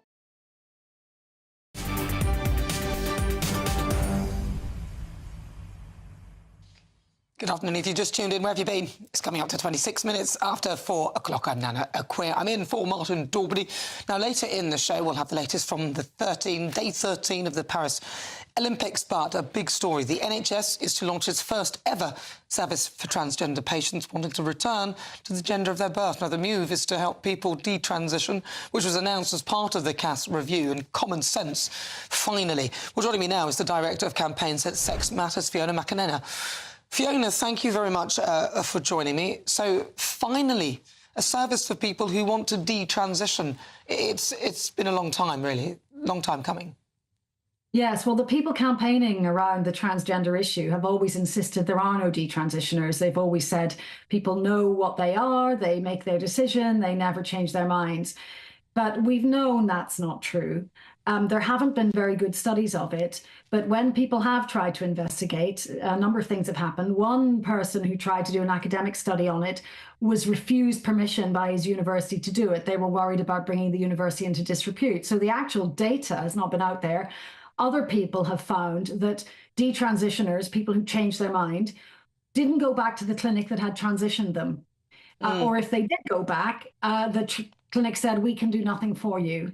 So you potentially have a big population of people who are lost to the medical system. No one knows how many. And, you know, they do have complex medical needs because taking cross-sex hormones, with or without surgery, makes permanent changes to people's bodies. And some of those are not good. Well, isn't part of this as well that for the detransitioning, they don't sorry, excuse me, they don't go back to where they went either, because of course if you go back you could be convinced to nothing to see here, or the numbers, who's going to admit that people are detransitioning at a certain rate? They don't have the data, do they? Yeah, that's right. There was a letter today that Dr. Hilary Cass wrote to NHS England about the adult gender clinics, and in it she said that some clinics treat those who go back expressing regret at their transition as just another type of dysphoria. Rather than say, this person made a mistake and now we have to help them deal with that, they say, oh, this is just another stage in your gender journey. And that's brutal. So it's no wonder those people just give up and go away. They're very, very difficult to deal with. But interesting that this has only just come up now, because it seems quite clear to me that a lot of people who've transitioned, who do want to detransition, don't know where to go. Where have they been going before this? Well, who knows? I mean, it's been very much suppressed. It's been difficult to get any numbers at all. There are a few brave individuals who talk about this. Of course, they rightly say, we're not detransitioning because you cannot undo the things that have happened, but they do need medical help. So just for example, women who've taken testosterone for a number of years end up with incontinence, prolapse of their internal organs, very serious consequences. Yeah, that's just one thing that no one wants to talk about. So I suspect there may be many of these people, and many of them will be young, you know, in their late teens and in their 20s, who are really desperate for this kind of help. And of course, they're made to feel ashamed. They're made to feel that it's somehow their fault because they were so sure of their identity. One of the adult clinics, reportedly in Dr. Cass's letter, had the philosophy that it's up to patients to make their own mistakes. I wouldn't call that healthcare. Wow, that's quite a serious mistake. It's an irreversible mistake, actually, and no one wants to make that mistake at all. Fiona, just very, very briefly, I wanted to touch on your thoughts on the boxing situation with Khalifa, who has, the International Boxing Association have said that she, I think it's she, has XY chromosomes, which are, of course, male. And what are your thoughts on all of this, in particular in the field of boxing? Well, the focus needs to be on the IOC here because they're running the boxing in Paris. This is happening in boxing because their position is, I don't care what sex you are, if you say you're a female, that's good enough. And they've said that very explicitly. And the consequences in boxing are potentially very serious. And I think that's why it's getting so much attention. But this is happening in other sports too. The boxers in question, or their national federations, or the IOC could all put a stop to this speculation by putting the information out, but they have refused to do so, and we can draw our own conclusions from that. I think it's clearly not a good situation for any of the boxers, but it's the women in that competition who concern me most. Yeah. because we'll probably end up with the final with, well, two biological males fighting against each other in the women's boxing. Fiona McAnena, thank you very much. Really good to talk to you. That's Fiona McAnena. She's the Director of Campaigns at Sex Matters. Right, breaking news. Great Britain's Ellie Aldridge has won a gold medal in the women's kite surfing at the Paris Olympics. Hooray! But now, let's get your latest news headlines with Cameron Walker.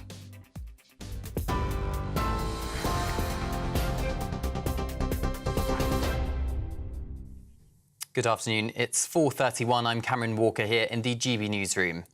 Now, we've got some breaking news for you in the last few minutes. A suspended Labour councillor has been arrested after footage emerged of him online in which he allegedly incited the murder of anti-immigration protesters. Met police officers say they arrested a man in his 50s at an address in South East London under the Public Order Act. He is in custody at a South London police station. A Labour Party spokesperson previously told GB News his alleged actions are completely unacceptable and it will not be tolerated. Now, a second Greater Manchester police officer is under criminal investigation for assault after an incident at Manchester Airport last month. It comes after a video emerged of a man appearing to be kicked and punched by a police officer inside a terminal building. The Independent Police Watchdog had previously announced a police constable was under criminal investigation, but says it's since received a further referral of complaint. The second police officer is also being investigated for potential gross misconduct for alleged breaches of police professional standards, including use of force. Police have ramped up efforts to pursue rioters as the total number of arrests rise to 483. Charges total 149, with that figure expected to rise significantly as investigations continue. The Prime Minister will chair another Cobra meeting later to reflect on last night and plan for the coming days, adding it's important we don't let up, despite less violent protests last night, where thousands rallied in cities and towns across England. The largely peaceful crowd chanted, "Refugees are welcome here." Police had been braced for further violence, with thousands of officers deployed and more than 100 events rumoured. Now, a Banksy artwork has been removed from an area in South London less than an hour after it was unveiled. The silhouette of a wolf howling on a satellite dish was posted to the Bristol-based artist's Instagram this afternoon, but a number of men took it from a roof in Peckham, pushing a passerby who challenged them with a ladder. It's unknown where the artwork has been taken.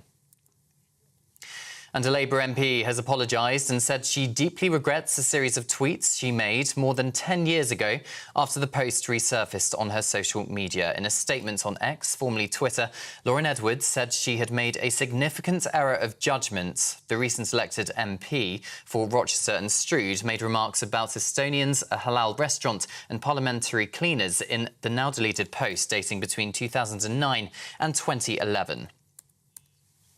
Well, those are your latest GB News headlines. I'm Cameron Walker. More in half an hour. For the very latest GB News direct to your smartphone, sign up to News Alerts by scanning the QR code or go to gbnews.com/alerts.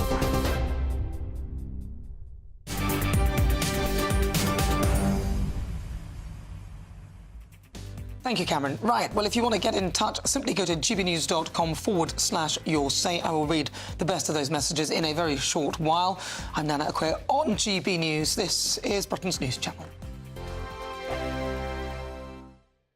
Good afternoon. Welcome to your latest GB News weather update brought to you from the Met Office. Through the rest of the day, it is unfortunately staying pretty cloudy and quite damp. It's going to stay muggy overnight as well, but tomorrow is looking a lot clearer. That's because a cold front will push through the country overnight tonight. Before then, though, we've got a selection of warm fronts bringing that muggy, humid air and quite a bit of rain to parts of Scotland, northern England through this evening. Some fairly persistent drizzly rain across parts of Wales, southern areas of England. That should linger through much of the night, whereas further north it will turn a bit fresher as the night goes on. Clearer and drier air will move in by the morning, so it's not going to be quite as close across parts of Scotland and Northern Ireland, but across the far south, temperatures holding up into the high teens.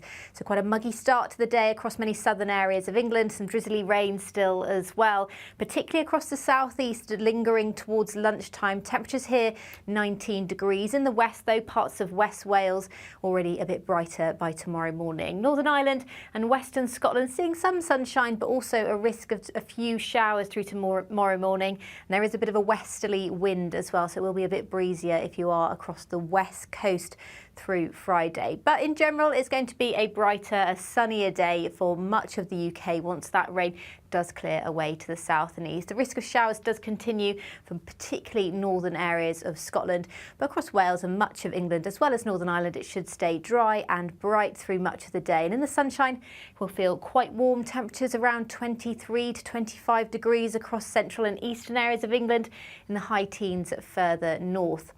Friday evening doesn't look too bad, plenty of sunshine to end the working week, but overnight cloud will build once again from the south and west, introducing more humid air for Saturday. It will likely brighten up by the afternoon, but it's Sunday and Monday when the temperatures are set to rise to the high 20s and low 30s.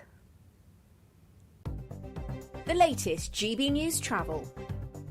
Good afternoon, I'm John Vincent. Congestion in the West Midlands. There's been an accident at the intersection of the M5 and the M6. As a result, we've got a lane closed and queues going back towards Junction 7, Great Bar for the M6, and slow all the way back to Junction 1 for West Bromwich on the M5. Slow for the M1 southbound in Leicestershire. That's due to an earlier broken down vehicle just before Junction 21A, Leicester North. Slow for the M11 northbound in Essex. There's a lane closed there for a broken down lorry between Junction 8 Bishop Stortford and 9 Saffron Walden. We're seeing stop-start traffic on the M25 anti-clockwise in Kent at the Dartford tunnels. Estimated travel time there around 30 minutes. And it's slow into the roadworks north and southbound on the M1 in Bedfordshire between Junction 10 Luton Airport and 11 Dunstable South. And that's the latest traffic and travel news. You can stay up to date throughout the day by visiting our website, gbnews.com.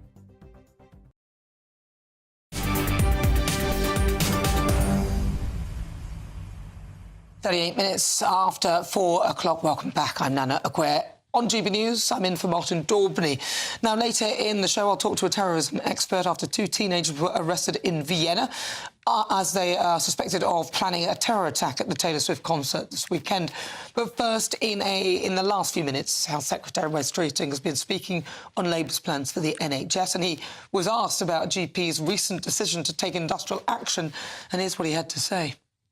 I don't think collective action is necessary. I think collective action was a last resort that GPs resorted to because, frankly, the last Conservative government treated them with contempt. When I came into this department as a new Health and Social Care Secretary, I was appalled to find qualified GPs left unemployed by the last Conservative government.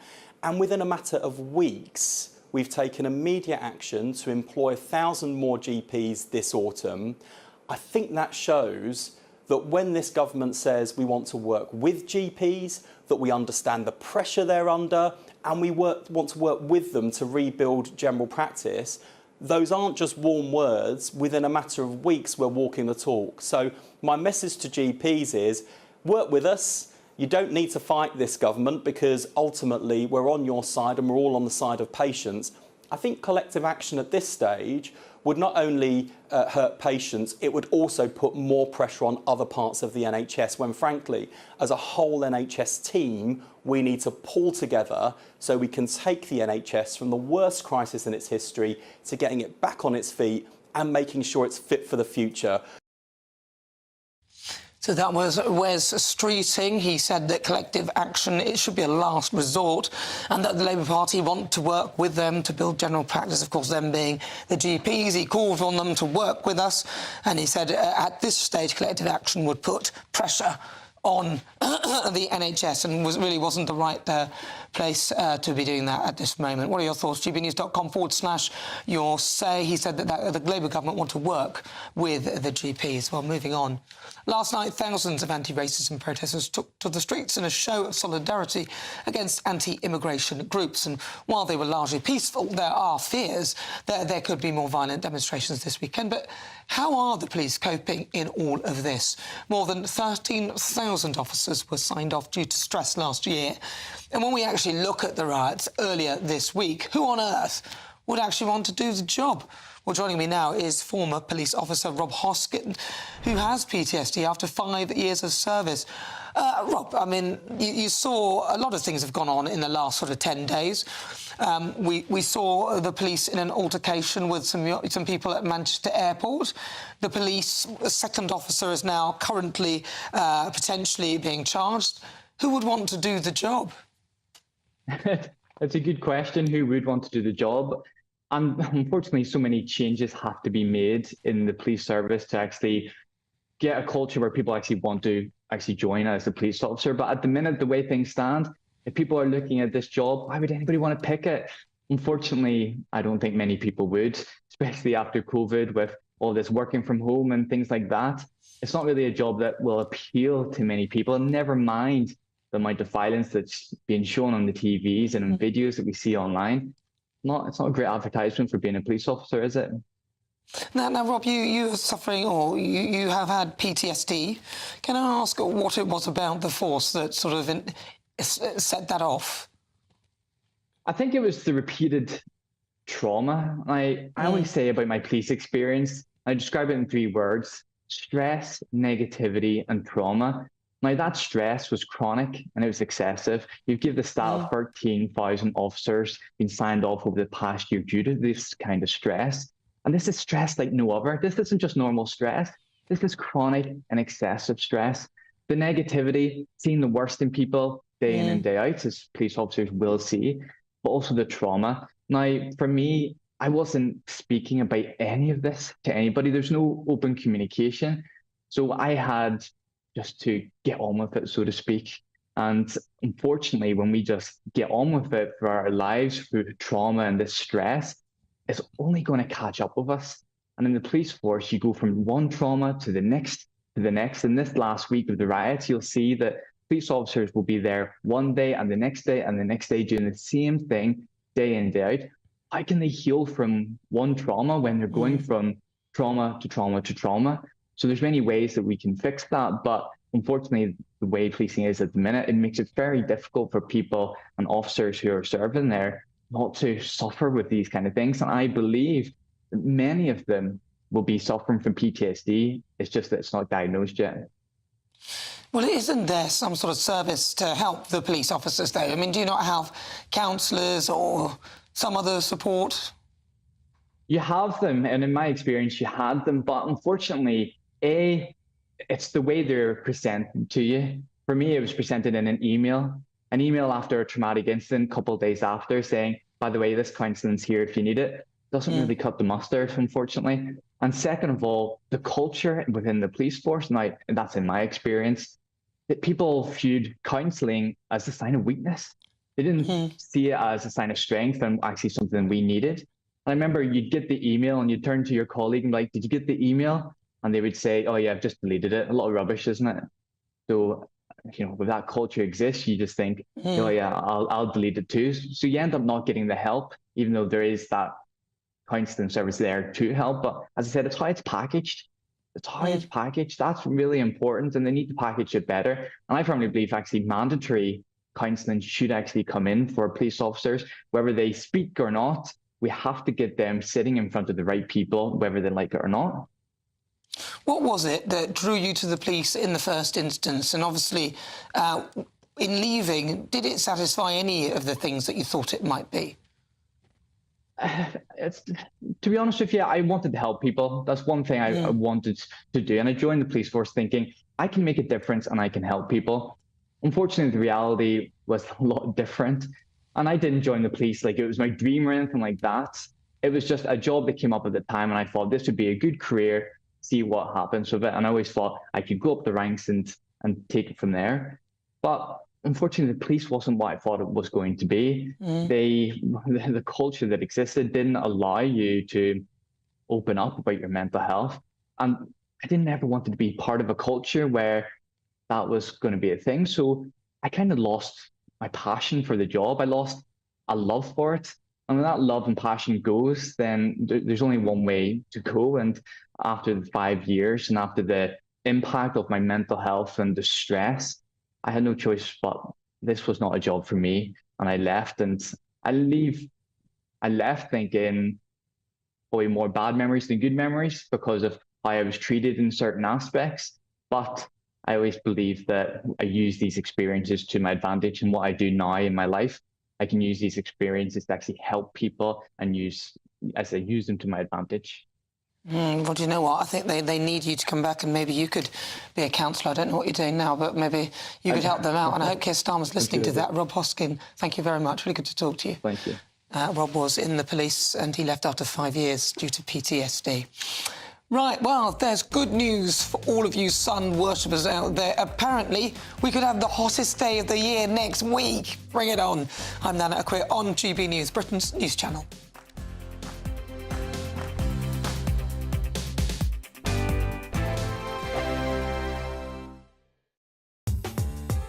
I'm Christopher Hope. From pop stars to politicians, I'll interview anybody in a pub who's got a political opinion. Join me every Friday on Spotify, Apple Podcasts, YouTube or gbnews.com, or wherever you get your podcasts.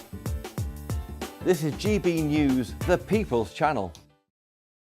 I'm Stephen Dixon, and thanks for joining us on GB News, Britain's news channel. Sir Jacob Rees-Mogg's State of the Nation, Monday to Thursday from 8 p.m.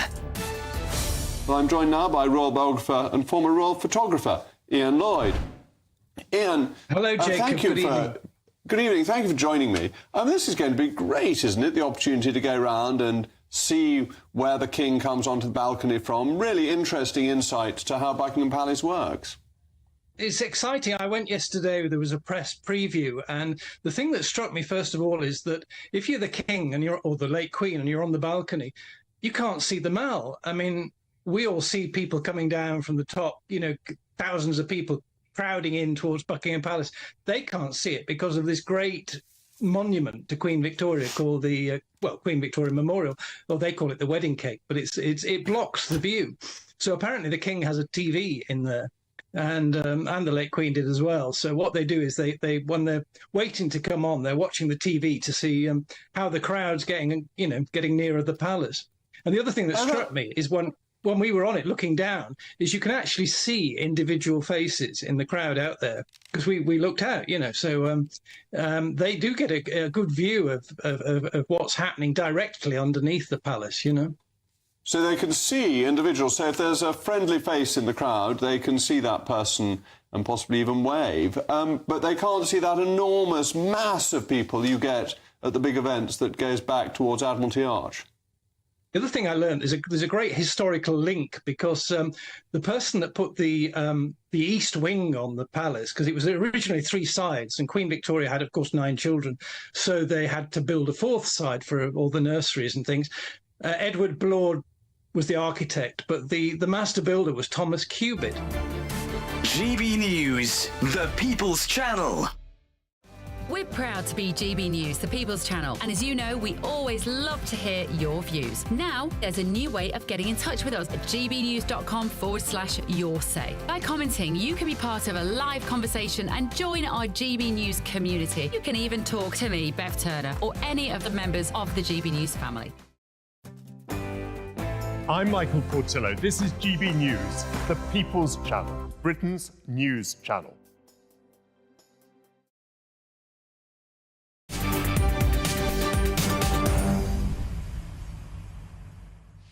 Welcome back, and I think you're going to love this next clip. If you just join me, welcome. I'm Nana Akwe. This is GB News. I'm in for Martin Daubney.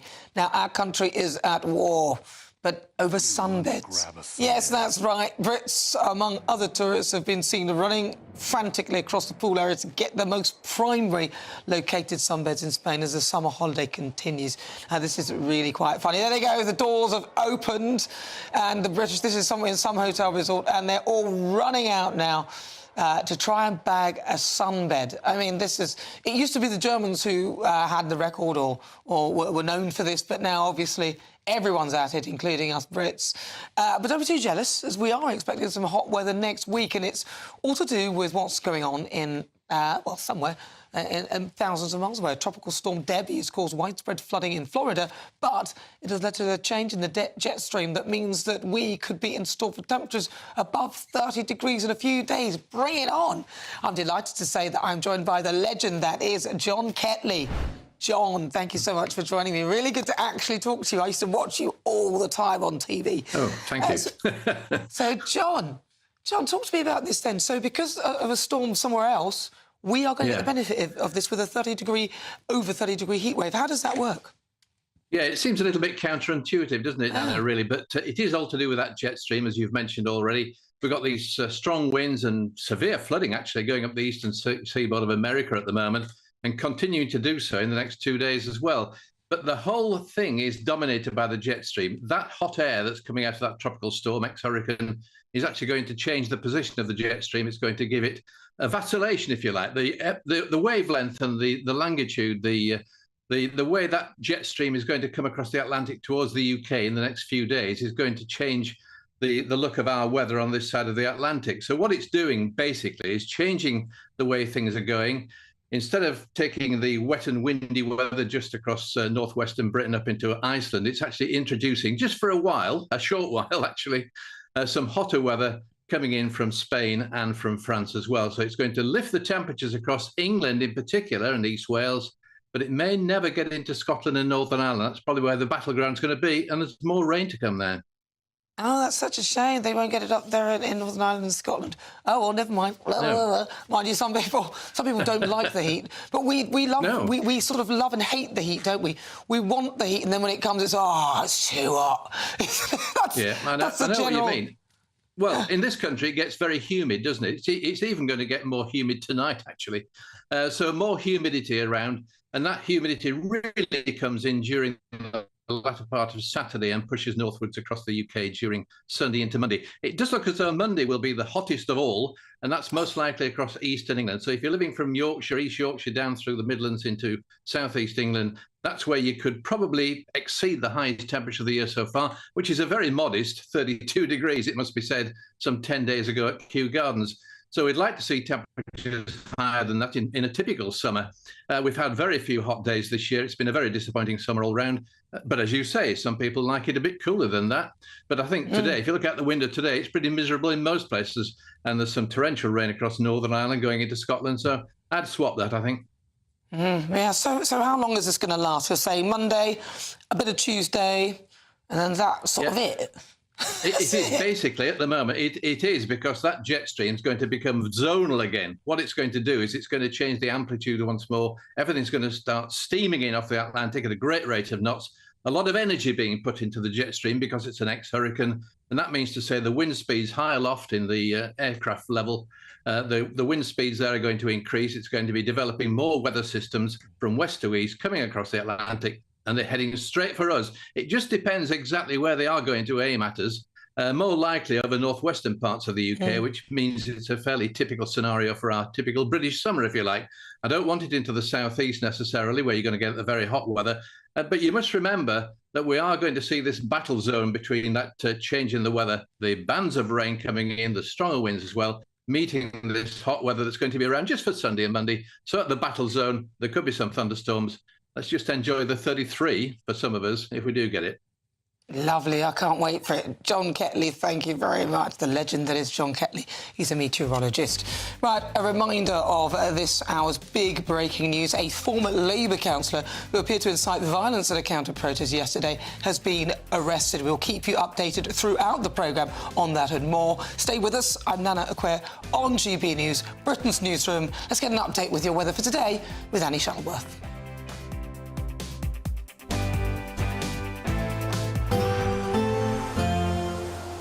Warm feeling inside from Boxed Boilers, sponsors of weather on GB News.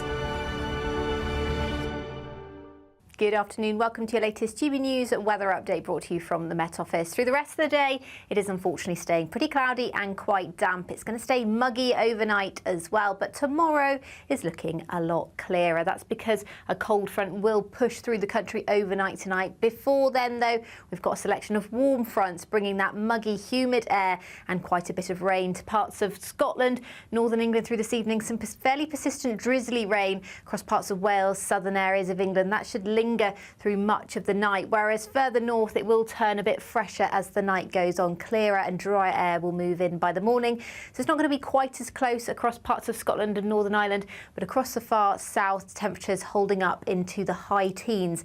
So quite a muggy start to the day across many southern areas of England. Some drizzly rain still as well, particularly across the southeast, lingering towards lunchtime. Temperatures here 19 degrees. In the west, though, parts of West Wales already a bit brighter by tomorrow morning. Northern Ireland and western Scotland seeing some sunshine, but also a risk of a few showers through tomorrow morning. And there is a bit of a westerly wind as well, so it will be a bit breezier if you are across the west coast through Friday. But in general, it's going to be a brighter, a sunnier day for much of the UK once that rain does clear away to the south and east. The risk of showers does continue from particularly northern areas of Scotland, but across Wales and much of England as well as Northern Ireland, it should stay dry and bright through much of the day. And in the sunshine, we'll feel quite warm temperatures around 23 to 25 degrees across central and eastern areas of England, in the high teens further north.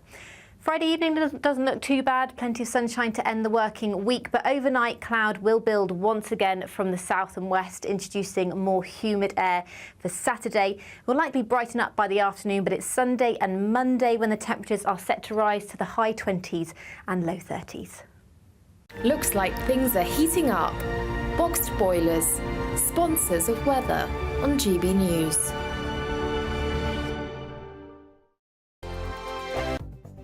The latest GB News travel. Good afternoon, I'm John Vincent. Slow on the M80 southbound in Falkirk around junction 7 for Hags. We're also seeing stop-start traffic on the M74 northbound in Glasgow just before junction 1, Kingston Bridge. Congestion in the West Midlands. There's been an accident on the M5-M6 intersection. That's junction 8 of the M6. There's a lane closed. As a result, we're seeing queues on the M6 northbound go back towards junction 7, Great Bar. And on the M5 northbound, it's slow all the way back to junction 2 for Dudley. It's stop-start for the M1 southbound in Leicestershire just before junction 21 for the M69. We're seeing queuing traffic on the M5 southbound in Gloucestershire. There's a lane closed for a vehicle having a tyre change between junction 14 Thornbury and 15 the Almondsbury interchange. And that's the latest traffic and travel news. You can stay up to date throughout the day by visiting our website gbnews.com. We could be calling you with the news that you've won our latest Great British giveaway. An incredible £30,000 in tax-free cash. David from Kent was our last big winner. Listen to what he had to say about getting that winning call. Hi, I'm David from Kent and I won £15,000 and it couldn't have come at a better time. I was gobsmacked. What have you got to lose for what it costs? In fact, I've done it again this week, so I'd recommend it to anybody. For another chance to win £30,000 in tax-free cash, text cash to 63232. Text costs £2 plus one standard network rate message. You can enter online at gbnews.com/win. Entries cost £2 or post your name and number to GB07 PO Box 8690 Derby DE1 9TT. UK only. Entrance must be 18 or over. Lines close at 5 p.m. on the 30th of August. Please check the closing time if listening or watching on demand. Good luck. Hi there, I'm Michelle Dewberry and I'm going to take a second to tell you all about my show, Dubes & Co. We start off with the issues of the day. We then bring in both sides of the arguments. We get rid of the disrespect. And then you throw me into the mix. And trust me, I'll tell it exactly how it is. And then, of course, the magic ingredient, you at home. We mix it all together and what have we got, in my opinion, the best debate show in town. Monday to Friday, 6 till 7 on GB News, Britain's news channel. I'm Patrick Christie's. Every weeknight from 9, I bring you 2 hours of unmissable, explosive debate and headline-grabbing interviews. What impact has that had? We got death threats and the bomb threat and so on. As time passes, She could have saved Storm. You made my argument for me. My guests and I tackle the issues that really matter, with a sharp take on every story. Went everywhere. something practical could be done. Or I can become something different. Patrick Christie's tonight from 9 p.m. only on GB News, Britain's news channel.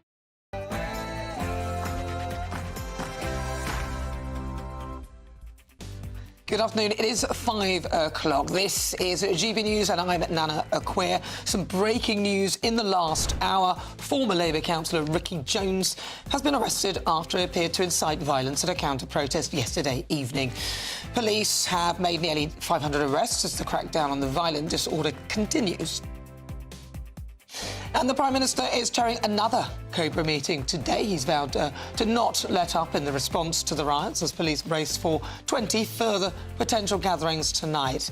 And this is quite unusual. King Charles asks the government for daily updates on demonstrations as tensions run high. Is it time for him to speak publicly or should he wind his neck in? All that and more between now and 6.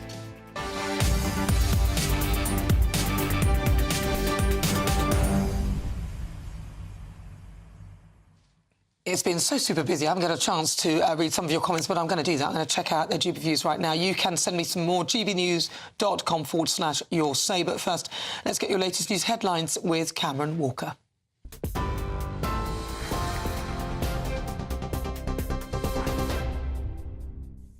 Thanks, Nana. Good afternoon. It's 1 minute past 5. I'm Cameron Walker in the GB newsroom. A suspended Labour councillor, as you've been hearing, has been arrested after footage emerged of him online in which he allegedly incited the murder of anti-immigration protesters. Met police officers say they arrested a man in his 50s at an address in south-east London under the Public Order Act. He is in custody at a South London police station, and a Labour Party spokesperson previously told GB News his alleged actions are completely unacceptable and it will not be tolerated. A second Greater Manchester police officer is under criminal investigation for assault after an incident at Manchester Airport last month. It comes after a video emerged of a man appearing to be kicked and punched by a police officer inside a terminal building. The independent police watchdog had previously announced a police constable was under criminal investigation, but says it's since received a further referral of a complaint detailing several allegations from one of the people involved. The second police officer is also being investigated for potential gross misconduct for alleged breaches of police professional standards, including use of force. Police have ramped up efforts to pursue rioters as the total number of arrests rises to 483. Charges total 149, with that figure expected to rise significantly as investigations continue. The Prime Minister will chair another Cobra meeting later to reflect on last night and plan for the coming days, adding it's important we don't let up, despite less violent protest last night, where thousands rallied in cities and towns across England. The largely peaceful crowd chanted "Refugees are welcome here." Police had been braced for further violence, with thousands of officers deployed and more than 100 events rumoured. The Prime Minister says additional police presence is having an effect. The most important lesson is for those involving themselves in disorder, because what we've seen is that those that are being arrested now, numbered in their hundreds, many have been charged, some already in court, and now a number of individuals sentenced to terms of imprisonment. That is a very important message to those involved in disorder.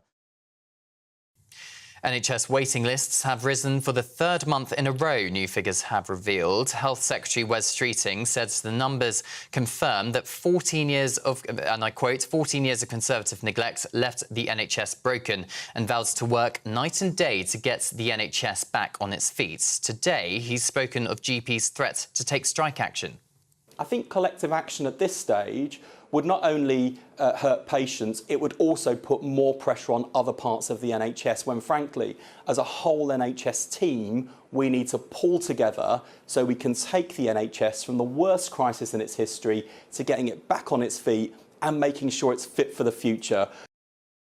Meanwhile, it's another record high for reports of anti-Semitic incidents in the UK for the first half of this year, according to figures from a Jewish security charity. The Community Security Trust says it's registered almost 2,000 cases in the first half of the year, compared to 964 over the same period last year. The charity, which provides protection for British Jews against anti-Semitic attacks, says it's the highest total ever reported in the first 6 months of any year. Now, a Banksy artwork has been removed from an area in South London less than an hour after it was unveiled. The silhouette of a wolf howling on a satellite dish was posted to the Bristol-based artist's Instagram this afternoon, but a number of men took it from a roof in Peckham, pushing a passerby who challenged them with a ladder. It's unknown where the artwork has been taken. Patients in England with an inherited blood disorder are to become the first in Europe to benefit from a gene therapy costing well over £1 million. The treatment uses molecular scissors to disable a faulty gene that causes delayed growth, bone and hormonal problems, and affects quality and length of life. In trials, 90% of people were effectively cured by a single treatment. And finally, Great Britain's Ellie Aldridge has become the first ever Olympic gold medalist in kite surfing at today's event in Marseille. The discipline, which sees competitors fly above the water at up to 40 knots, powered by huge kites, is making its Games debut. Now, 27-year-old Aldridge from Dorset powered her way to gold by winning both races in the final series today. Well, those are the latest GB News headlines for now. I'm Cameron Walker, back in half an hour. For the very latest GB News direct to your smartphone, sign up to News Alerts by scanning the QR code or go to gbnews.com/alerts.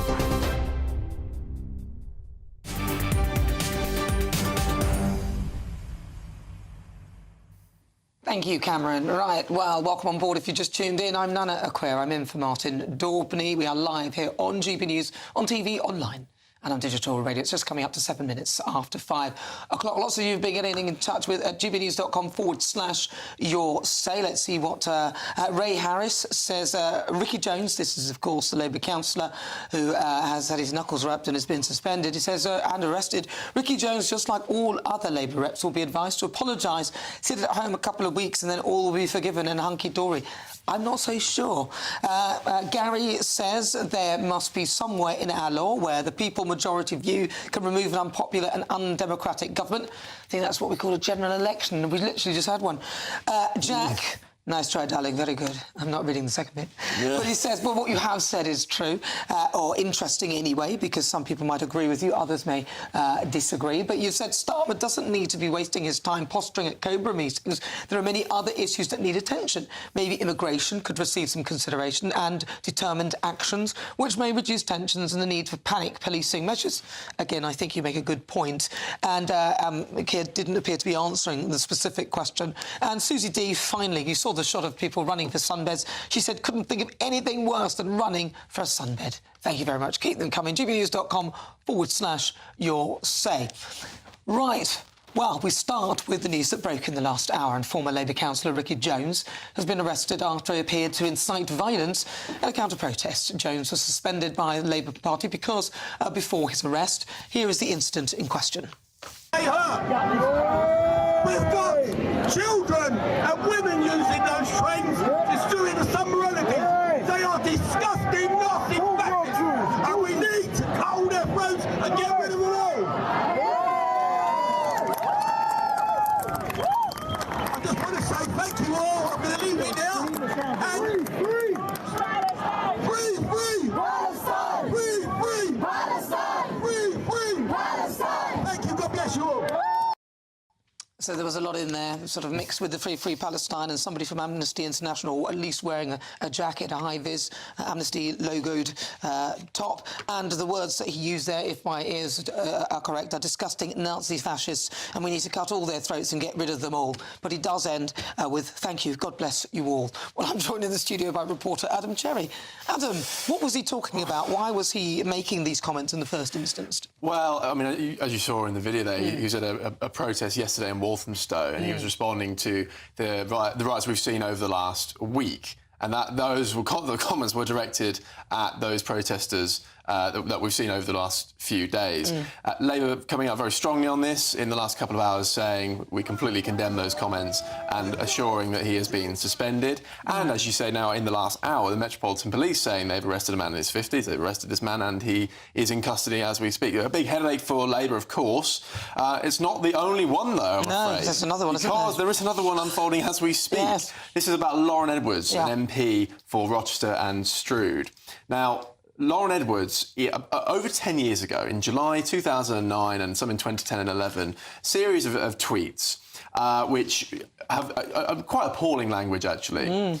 I want these so-and-so Estonian so-and-sos out of my flat. Another one attacking Pakistani people. Some really ugly stuff. Now, she has apologised for that and said that she wholeheartedly apologises and she's learned from it. And, you know, having been a councillor previously as well, she is built on that, you know, and this is all in the past. Well, she wasn't a councillor when she made those comments, though, was she? She wasn't at the time. No, she's been a councillor since 2021. But, I mean, either way, it raises the question, how did none of this get past Labour's vetting? So the National Executive Committee, they are responsible for vetting what Keir Starmer claimed would be first-class candidates in this election. So she's a brand new MP, she's one of the new lot.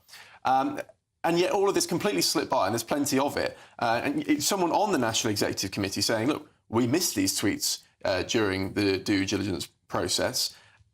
And you have to ask how that happened, given that Starmer said we will have a zero-tolerance approach to anti-Semitism, racism and discrimination. And you've seen how quickly they've moved on that Labour councillor. We've just seen that video. Question is now, will they do something similar with this MP? The bar, because they set the bar very high. So now the question is, you know, does this clear that or not? Well, it is an interesting question, but also, if that had been, say, a Reform candidate or somebody from another party, this would have been horrendous. Yeah, well, Reform are saying effectively the same thing in the last few hours. And that, you know, given the problems that they've had in the past, Labour themselves, of anti-Semitism with the Corbyn leadership, they're very keen not to have any of this sort of stuff polluting their brand and Starmer's leadership. So they're not commenting at the moment, but this is a developing story, and I think a lot of attention will be paid to this. Because they have got form for that as well. I mean, wasn't it Afzal Ali as well, who was one of the candidates who was suspended? They didn't end up with an MP. But listen, stay with me, because nearly 500 people have been arrested. Thank you very much, Adam, for taking part in violent disorder across the UK. The Prime Minister is chairing another Cobra meeting today. He's vowed not to let up on the crackdown on rioters as police forces brace for 20 potential further gatherings tonight. I'm joined by GBNews political editor Christopher Hope. So, Christopher, where are we with this story? Well, Cobra meets tonight. That's what that means in English is that the PM chairs a group of his senior advisers in a room called the Cabinet Office Briefing Room, Cobra. Lord Hermer has arrived just in the past 5 minutes. He's the Attorney General. We're likely to see the PM there, pictures, I think, of Yvette Cooper there.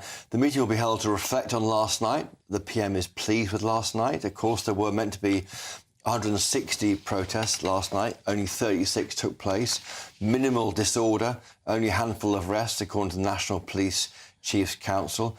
20 gatherings tonight, we're told, 3 counter-protests. The PM has said today we're not giving up on our efforts. What he won't do is talk about the future, about why these issues are happening. Let's not even go anywhere near the violence. That is to be condemned across the board. But there is a concern about immigration that many believe, certainly in our GB News online post bag that you've been reading out, is not being looked at at all. He was asked this question earlier, and here's what he had to say. If we have indeed turned a corner and seen an end to the violence, is now the time to engage with the underlying tensions that are in communities over the issue of immigration? The first priority is safety and security of our communities.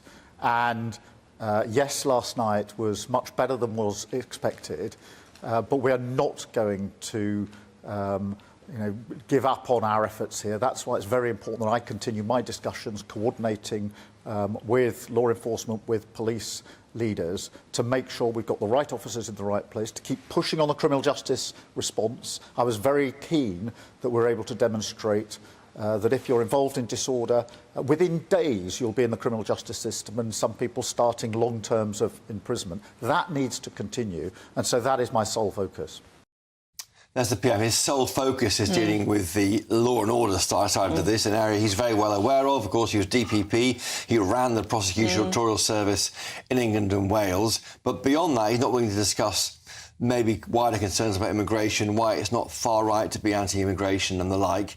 We've heard from Gavin Stevens, who's the chair of the National Police Chiefs Council. He's going towards some of this. He's saying just this afternoon that it's important to have conversations with young people, teenagers, over the course of the next few days. It's really important. He says they shouldn't get involved. Don't go near this stuff. Don't get drawn into it, because he says, in quotes, it could change the prospects for the rest of your life. And we are seeing a lot of young children caught up in fights here, and it will have a real bearing on their ability to become employed in the future. It's worth comparing, just finally, Nana, the numbers arrested so far to 2011, the last comparable riots.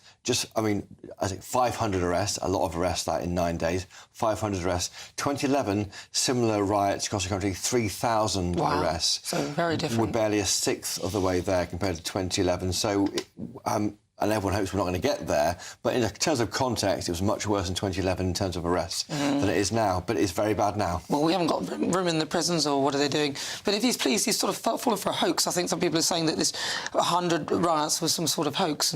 But we don't know this. I mean, that's again from social media. It's not from authorities. We don't know. Was it being spread on social media channels to make the counter-protests turn up and no one's there? I mean, we don't know the answer to that question, and the authorities are not going to go there. Well, yeah, well, thank you very much, Christopher Hope, and also Adam Cherry. Well, moving on to this story, King Charles has been urged to break his royal silence on the recent riots. Apparently, His Majesty is requesting daily updates on the disorder.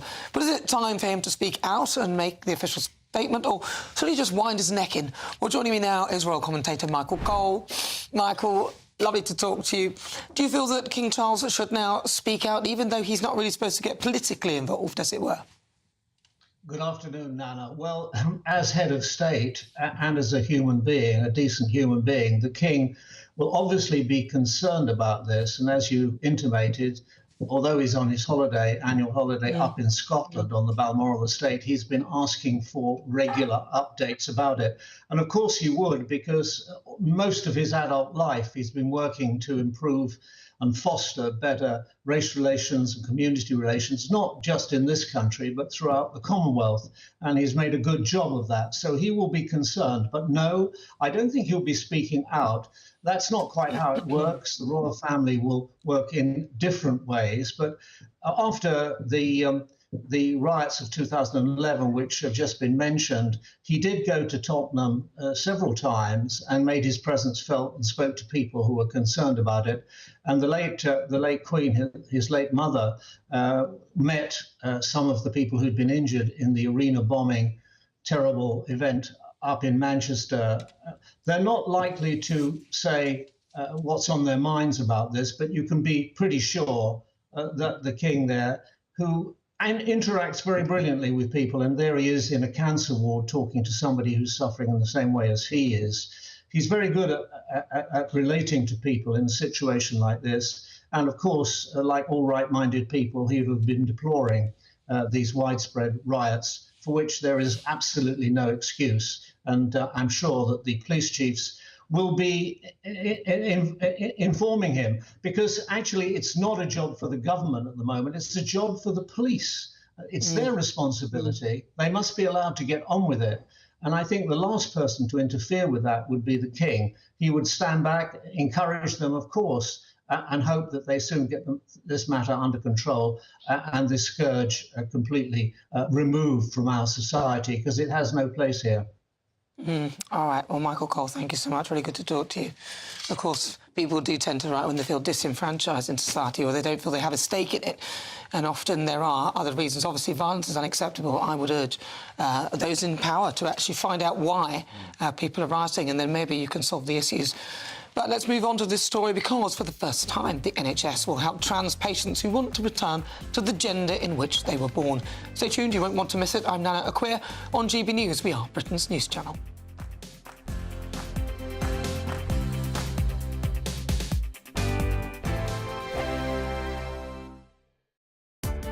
Welcome to State of the Nation, daily plunge into the stories shaping our country. I'm Jacob Rees-Mogg, and Monday to Thursday we bring you the insights, the facts, the truth about how our country is being governed. Because what happens in Downing Street matters down your street. Tune in to State of the Nation every Monday to Thursday, 8 to 9 o'clock. Only on GB News, the People's Channel, Britain's news channel. This is GB News, Britain's news channel. Alex, can you tell us about Tom Cruise's diet? Tom Cruise's diet, I mean, so there was the story today in the Daily Mail talking about the fact that obviously, you know, the guy has a very, very strict diet. He pretty much has no alcohol in his diet, has very strict times he eats. He only eats meat and fish. Isn't happy. And actually, can I just say, I think this is very depressing. You know, life is short. I don't know why people have... And lots of my friends who go to the gym, they're absolutely obsessed with only having chicken and rice and barely any sauce on it. It's just, what's the point, you know? You make a good point. Life is short. What do they... And so is Tom Cruise. YOLO, you only live once. Yeah, YOLO. But then you can live your life as you want to live it. So if you want to live it the healthiest person ever in the whole world, then, you know, that's your one life. But you raised a great point in the meeting today, which is 64 old anymore? It's not, sort of 62. It's not old, is it? No. 62 is the new 40. Yeah. There I mean, you the go. thing is, though, if you don't Tom Cruise is a multi-millionaire. Doesn't he want to just, like, relax and enjoy his life now? Why is he still getting up at 5:30 in the morning to go to the gym and eating chicken breasts with no sauce on it? OK, Tom Cruise is another one of these driven people. Tom Cruise is absolutely 100% driven to drive a fighter pilot aeroplane. I mean, how could you actually learn to drive a plane? He is so driven, he is so disciplined, and when you're that disciplined, you know about blood, alcohol, you know, sugar spikes. I bet you he drinks vinegar. Bet you any money he's into gut health. I'm telling you, gut health is in. Everyone's talking about gut health. But what's the point when you're 62? No, I'm hoping when I'm 62 that I'll just chill out. He doesn't. No way. He doesn't need the money Eat some either. He donuts. can just chill. Like, No, he doesn't want to chill. He so doesn't want to chill. I tell you what, in Hollywood, because my husband's a film producer, in Hollywood, you know when they retire? They're either 90 or they're dead. Yeah. GB News, the People's Channel. Join me, Nana Akwe, for an informative, interactive news programme with a difference. It's fun. It's true. You're not wrong. No one will be cancelled. Lovely. Join me from 3 p.m. every weekend, only on GB News, Britain's news channel. I'm Andrew Pearce. This is GB News, the People's Channel, Britain's news channel.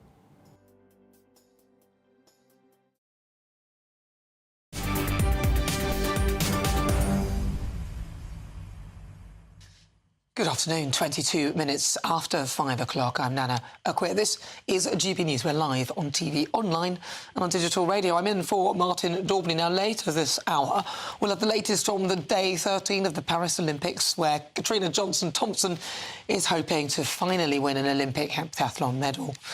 But first to this story, the NHS is to launch its first ever service for transgender patients wanting to return to their gender of their birth. Now, the move is helping people detransition, was actually announced as part of the CAS review.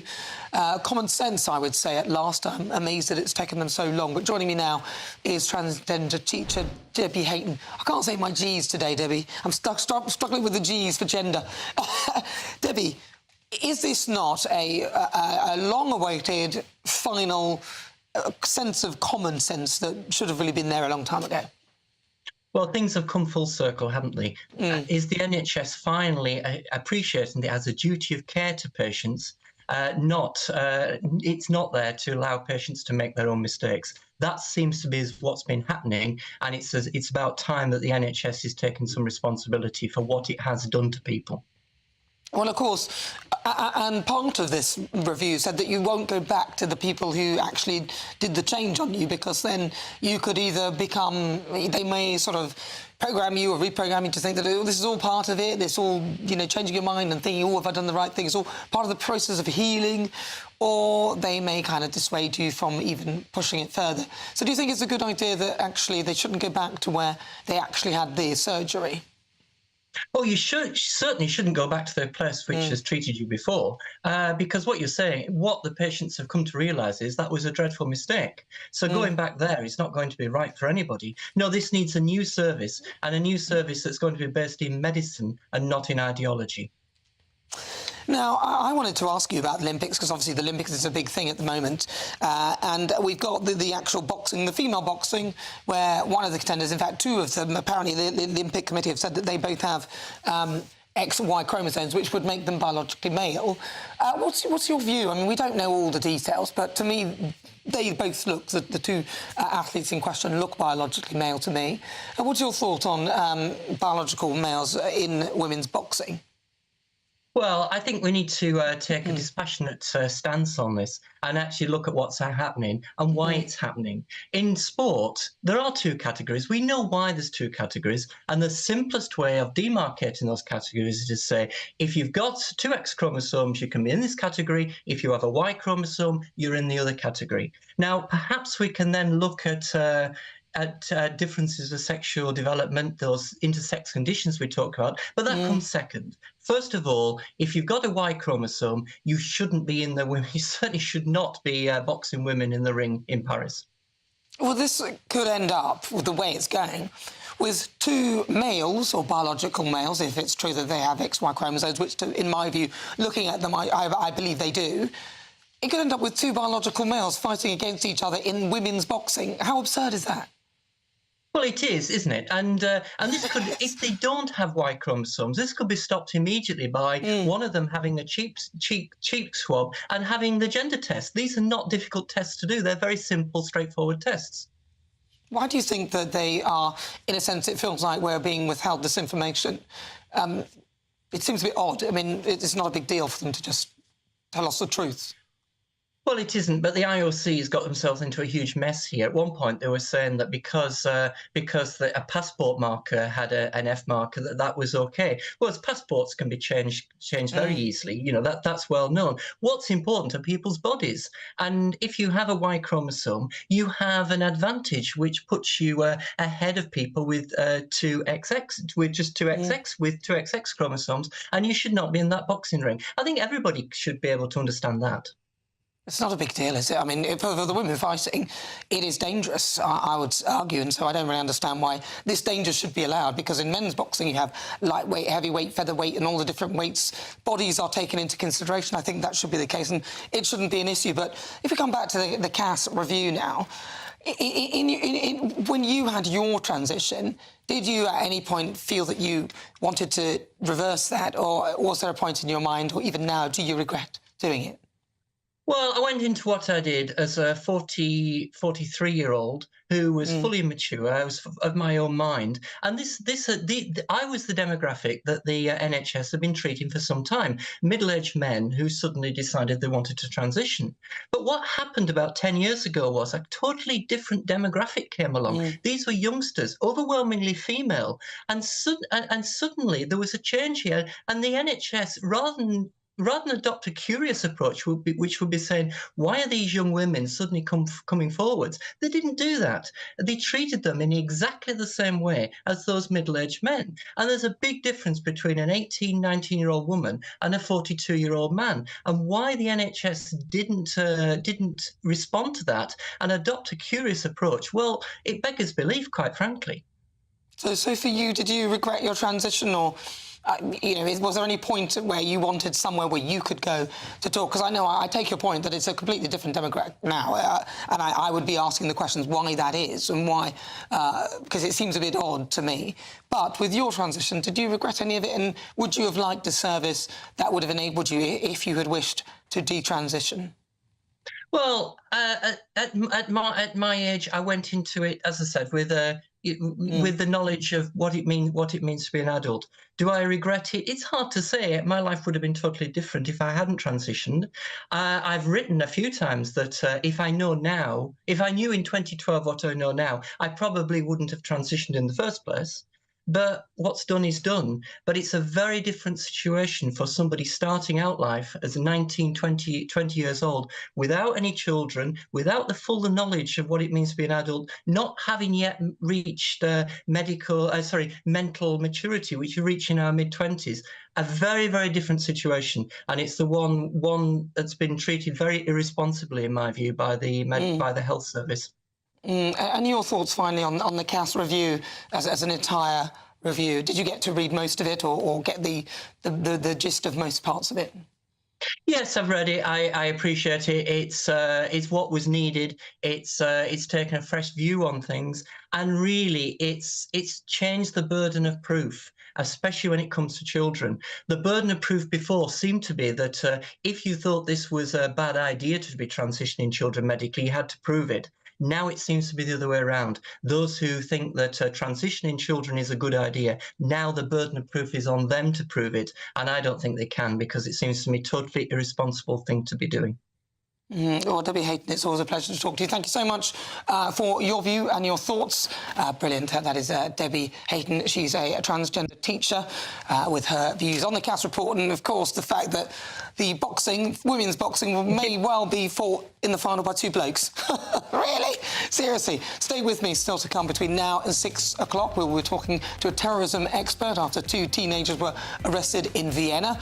They're suspected of planning to carry out an attack at the Taylor Swift concert this weekend. Stay with me, loads more still to come, but first let's get your latest news headlines with Cameron Walker.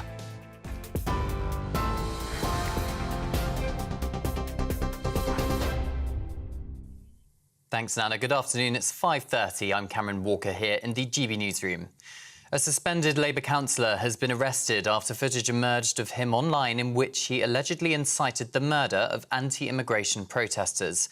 Met police officers say they arrested a man in his 50s at an address in South East London under the Public Order Act. He is in custody at a South London police station. A Labour Party spokesperson previously told GB News his alleged actions are completely unacceptable and it will not be tolerated. A second Greater Manchester police officer is under criminal investigation for assault after an incident at Manchester Airport last month. It comes after a video emerged of a man appearing to be kicked and punched by a police officer inside a terminal building. The independent police watchdog had previously announced a police constable was under criminal investigation, but says it's received a further referral of a complaint detailing several allegations from one of the people involved. The second police officer is also being investigated for potential gross misconduct for alleged breaches of police professional standards, including use of force. The Prime Minister is chairing another COBRA meeting with law enforcement officials this evening to reflect on last night and plan for the coming days. Joined by senior ministers, including the Home Secretary Yvette Cooper, Sir Keir Starmer is holding the third high-level gathering of its kind in the last week after threats of further disorder largely failed to materialise on Wednesday evening. Police had expected more than 100 events, with 30 counter-demonstrations planned. NHS waiting lists have risen for the third month in a row, new figures have shown. Health Secretary Wes Streeting claims the number of confirmed 14 years of Conservative neglect has left the NHS broken. That's what Wes Streeting says. But there was a sharp decline in the number of people waiting the longest to start treatment. And a Banksy artwork has been removed from an area in South London less than an hour after it was unveiled. The silhouette of a wolf howling on a satellite dish was posted to the Bristol-based artist's Instagram this afternoon, but a number of men took it from a roof in Peckham, pushing a passer-by who challenged them with a ladder. It's unknown where the artwork has been taken. And finally, Great Britain's Ellie Aldridge has become the first ever Olympic gold medalist in kitesurfing at today's event in Marseille. The discipline, which sees competitors fly above the water at up to 40 knots, powered by huge kites, is making its Games debut this year. 27-year-old Aldridge from Dorset powered her way to gold by winning both races in the final series today. Well, those are your latest GB News headlines. For now, I'm Cameron Walker. More in half an hour. For the very latest GB News direct to your smartphone, sign up to News Alerts by scanning the QR code or go to gbnews.com/alerts.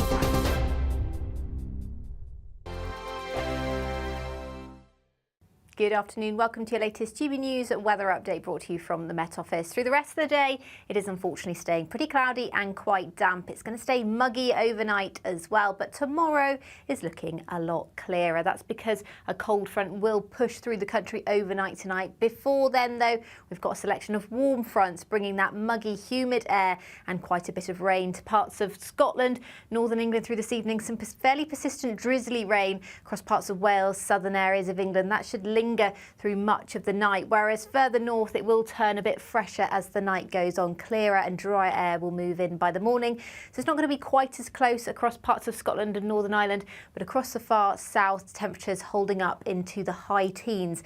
So quite a muggy start to the day across many southern areas of England. Some drizzly rain still as well, particularly across the southeast, lingering towards lunchtime. Temperatures here 19 degrees. In the west, though, parts of West Wales already a bit brighter by tomorrow morning. Northern Ireland and western Scotland seeing some sunshine, but also a risk of a few showers through tomorrow morning. And there is a bit of a westerly wind as well, so it will be a bit breezier if you are across the west coast through Friday. But in general, it's going to be a brighter, a sunnier day for much of the UK once that rain does clear away to the south and east. The risk of showers does continue from particularly northern areas of Scotland, but across Wales and much of England as well as Northern Ireland, it should stay dry and bright through much of the day. And in the sunshine, we'll feel quite warm temperatures around 23 to 25 degrees across central and eastern areas of England, in the high teens further north. Friday evening doesn't look too bad, plenty of sunshine to end the working week, but overnight cloud will build once again from the south and west, introducing more humid air for Saturday. It will likely brighten up by the afternoon, but it's Sunday and Monday when the temperatures are set to rise to the high 20s and low 30s. The latest GB News travel. Good afternoon, I'm Johnny Ratner. Long queues continue heading north up the M5 this evening. A lane is closed on the exit slip road coming off the M5 onto the M6. The northbound carriageway of the M6, that's at the scene of an accident. So the inside lane is closed on the approach to the M5 up the M6 to assist with that collision. On the M5 in Gloucestershire, the inside lane's closed southbound 14 to 15 towards the M4. A lorry's got a puncture in the inside lane. South London, the Merton Road, the A218 at Wandsworth, blocked by collision. On the Surrey stretch of the M25, a car's broken down in the outside lane clockwise between Leatherhead and the Cobham services, causing delays. And on the trains, Greater Anglia can't run out of Ipswich to Norwich, Ely and Cambridge. There was a line-side fire at Needham Market. And that's the latest. You can stay up to date throughout the day by visiting our website, gbnews.com. Welcome to State of the Nation, daily plunge into the stories shaping our country. I'm Jacob Rees-Mogg, and Monday to Thursday we bring you the insights, the facts, the truth about how our country is being governed. Because what happens in Downing Street matters down your street. Tune in to State of the Nation every Monday to Thursday, 8 to 9 o'clock. Only on GB News, the People's Channel, Britain's news channel.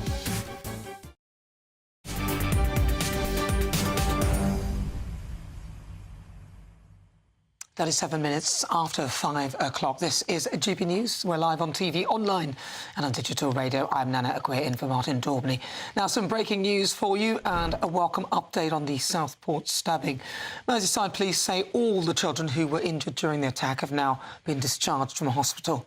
The last remaining injured girl treated at Royal Manchester Children's Hospital was released from hospital today and will now continue her recovery at home. Her family issued the following statement. We would like to express our heartfelt gratitude to Royal Manchester Children's Hospital for their unwavering support and the extraordinary care that they provided to our beloved daughter during this challenging time.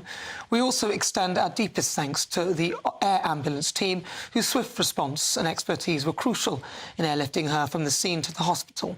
We know that their intervention saved her life. We were deeply saddened by the recent disorder and the attacks on our police force. It is important to highlight that when the horrific horrific events unfolded. Our police officers were the first on the scene. We are immensely grateful to the officers who stood by our daughter's side, providing assistance and support until she was safely transported to the hospital. This has been an incredibly difficult time for our nation, especially for the families affected by these tragic events, and we appreciate the continued support and compassion from everyone during this challenging period. Whilst we are relieved that our daughter is on the path to recovery, our hearts go out to the families of Bibi, Alice, Elsie and Elsie during this immensely painful time. Thank you. Well, stay tuned. Loads more on all the stories here on GB News. But moving on, 3 Taylor Swift concerts in Australia have been cancelled due to suspected Islamic terror plots. Authorities made 2 arrests, with one suspect being linked to ISIS. According to officials, a teenager accused of plotting the attack had carried out concrete preparatory actions.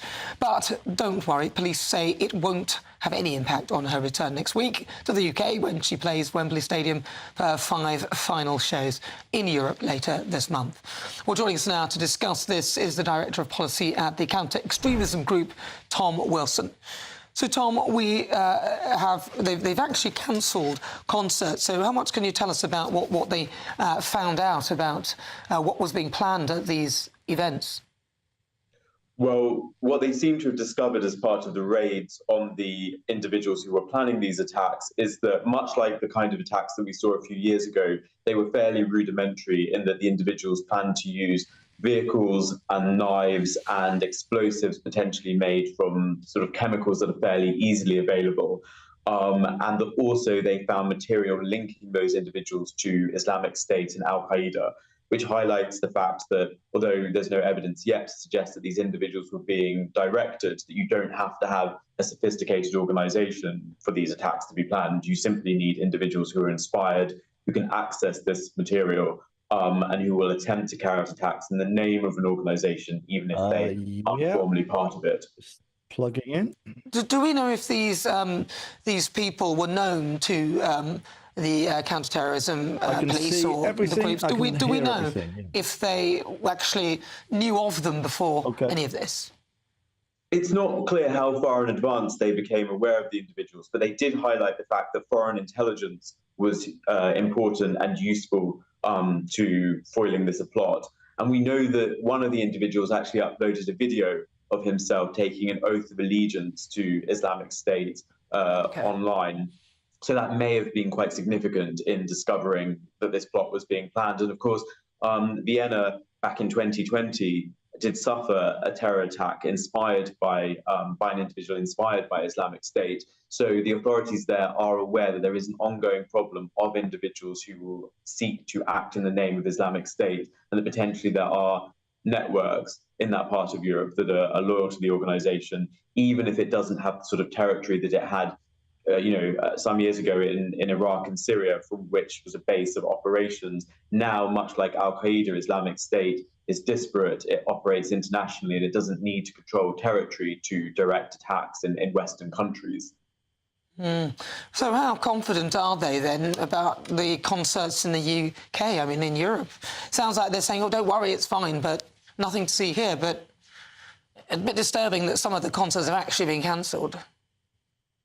Well, absolutely. I mean, I think it is the case that whenever large events take place, there's always going to be the possibility that individuals may seek to target them. And obviously, of course, Britain, with the Ariana Grande concert, has suffered that kind of attack before. The fact that the event in Vienna was cancelled was based on concrete intelligence. And for the events in London to be going ahead, it would suggest that, obviously there is no comparable intelligence. I think the greatest concern here is the fact that when these plots are uncovered, or when attacks do happen, is that other individuals may seek to imitate them. But I would imagine that it will be the case that because of what's happened in this instance, that the authorities here will be taking even further precautions on what they would usually do at a mass event like this. But we are aware that all major public events potentially can be subject to being targeted by extremists. Of course, France suffered the Bataclan attack in Israel after October the 7th, or in October the 7th, the music festival was targeted.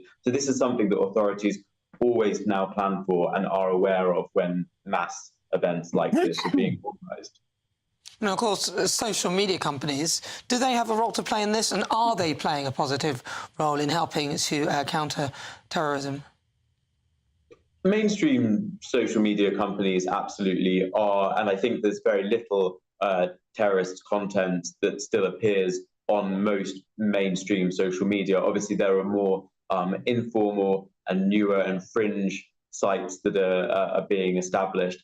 It is the case that beyond terrorism, you have other types of rhetoric that legitimize violence. So, for instance, you won't see, for the most part, Islamic State or Al-Qaeda content being freely available on your standard social media websites. But what you will see is individuals who legitimize and who validate and endorse the use of violence and Islamist narratives. And I think there is more to be done to crack down on that. And particularly, of course, during the conflict in Gaza, we have seen individuals be able to use social media to legitimize the idea of organizations like Hamas and Hezbollah carrying out attacks. And that's where I think there is a role for social media companies to intervene on those sorts of narratives, even if the explicit content like terrorist training manuals are not being shared on their platforms.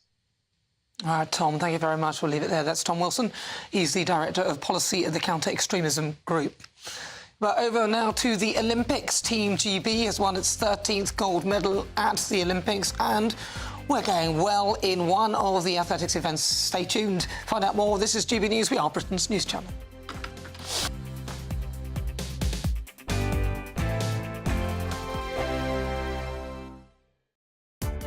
Welcome to State of the Nation, daily plunge into the stories shaping our country.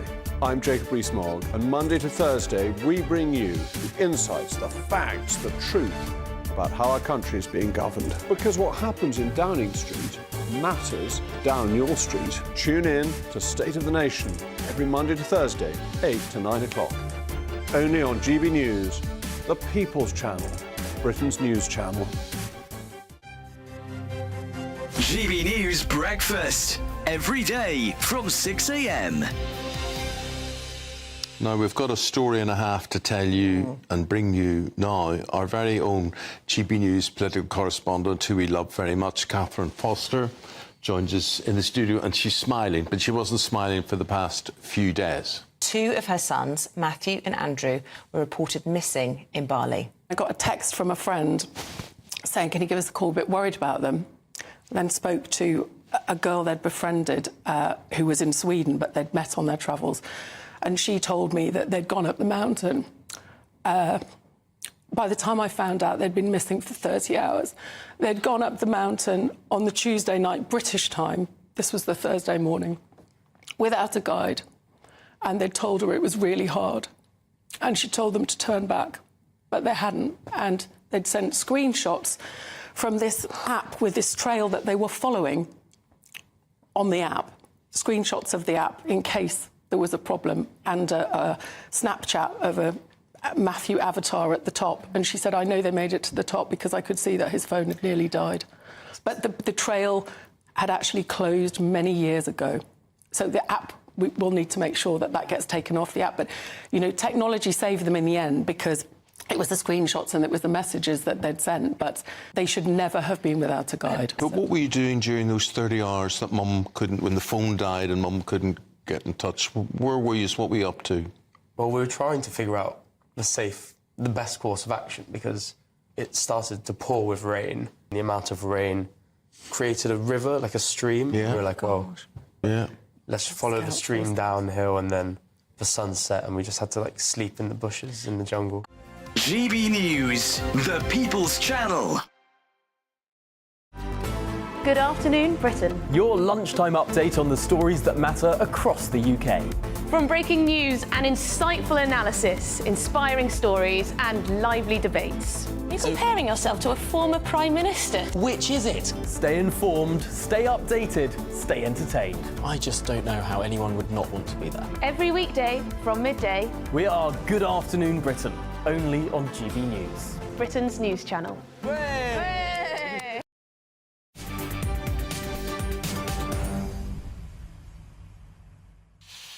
Good afternoon, 48 minutes after 5 o'clock. Welcome. This is GB News. We're live on TV, online and on digital radio. I'm in for Martin Daubney. Now to the Olympics. Team GB has won its 13th gold medal. Ellie Aldridge became Britain's first ever Olympic gold medalist in kitesurfing. 27-year-old Aldridge, who's from Dorset, won 2 races today. So for the latest, let's cross to the sports broadcaster Chris Scudder. Chris, it's looking like a very good Olympics for us so far. Where are we on the medals then? How many golds have we got and how many have we got in total? Big breakthrough today. They've reached the magic 50 mark. That was the target for Team GB when they started these games. Bear in mind, they've reached 50 this is the 5th games in a row. 51 in Beijing, 65 in London, 67 in Rio, and 64 in Tokyo. Heading for a 60 plus, I would say, again. So up to 50, 13 gold, 17 silver, 20 bronze. Been a few disappointments along the way. I think that gold medal total should be a little bit higher, but there's more chances to come. Well done to Ellie Aldridge, by the way. That's the first time that event, the kite surfing's ever been held, and she was absolutely fantastic. And there was a big British crowd to watch it as well. Beat the French girl into 2nd place. So well done to her. And more to come, I think, in the track and field. Katharina Johnson-Thompson, a very familiar name, I'm sure, to a lot of viewers, who has never won an Olympic medal, despite being the top of the tree in the Commonwealth Games and in the Worlds as well. But she's leading the heptathlon at the moment. That's the all-round, the 7 events. She's only done 2, but is looking pretty good at the moment. And I think she's going to get a medal of some description tomorrow.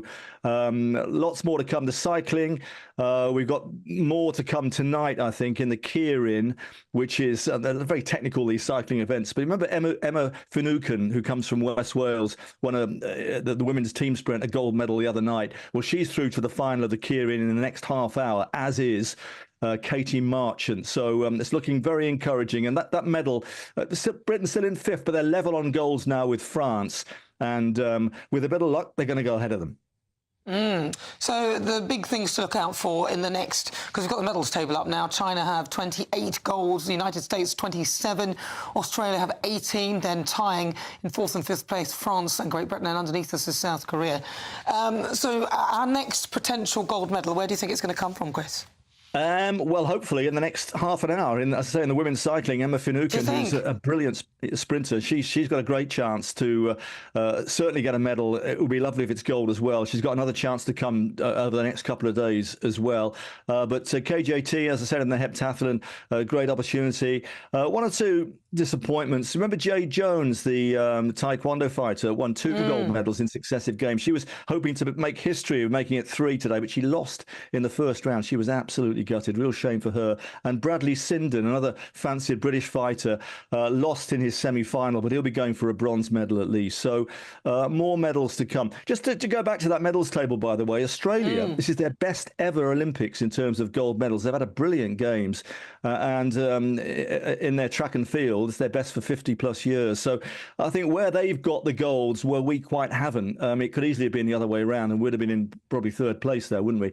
But it's, you know, it's still, they've met the target of 50. It's going to be 60 plus probably. And that is exactly where they wanted to be. And I think with a fair win to follow and some strong events to come, I think we can overtake France. As the hosts with a much bigger team, that would be quite a scalp. Fascinating. Well, listen, Chris Scudder, we'll keep our eyes on the prize. We've got some big races, the cycling tonight and tomorrow. Just what's to look out for tomorrow? Well, Katharina Johnson-Thompson in the heptathlon is a good one. Yep. I think, you know, she's had a storied career, hasn't she? You know, very much in the public eye, and had some personal problems and injuries, and just never could quite get across the line in Olympic Games. But she's got a great position at the moment. She's got a big rival from Belgium, who she's ahead of at the moment. She's got a couple of events to come tonight, in fact. She's got the shot put, which is probably her weakest event, and then the 200, and then tomorrow, long jump, javelin, and 800. I think the smart money is going to be on Katerina. I mean, you know, it's a bit like the story. Don't speak too soon. A bit like Keely Hodgkinson. It feels like it's her time now. What a great opportunity she's got, and I think everyone will be glued to that later on. Well, I'm going to look forward to watching that. Chris Scudder, thank you very much. Really good to talk to you. There's Chris Scudder. Make sure you keep your eyes on the Olympics. Right, we were talking to Debbie Hayton earlier with regard to the detransitioning and the clinic potentially that will be set up by the NHS. A lot of love for Debbie, by the way. But Lisa says, common sense from Debbie and Nana. Thank you very much. Brenda, now this is an interesting one. Brenda said that Transgender on the NHS, oh please, how much more will this gender change cost us? Sorry folks, but people are dying waiting for operations and this is obviously going to cost us more. Let's have some common sense, please. And Adrian, again, says Debbie always talks sense. So lots of you have been in touch with your views and your thoughts. Well, always good to hear those. Stay tuned, loads more here on GB News. We have, who's up next? Yes, the fabulous Michelle Dewberry will be up next with what she has coming up. That's it from me. Dubes & Co is up next. Don't forget to join us from 6 a.m. tomorrow morning. It'll be breakfast with Stephen and Anne, followed by Britain's Newsroom at 9:30. That is, of course, presented by me. I'll be back tomorrow morning with the brilliant... You can't get rid of me. With the brilliant Ben, Leo, and then I'm back on the weekend at 3 o'clock as well, so you can't get rid of me. And then, of course, after that, it's Good Afternoon Britain from midday. Well, stay tuned. Loads more still to come. Michelle Dewberry is up next. I'm Nana Acquia. I've been Martin Daubney for these few days, but now it's time to get an update with your weather with Annie Shuttleworth. Have a good day. I shall see you tomorrow morning at 9:30.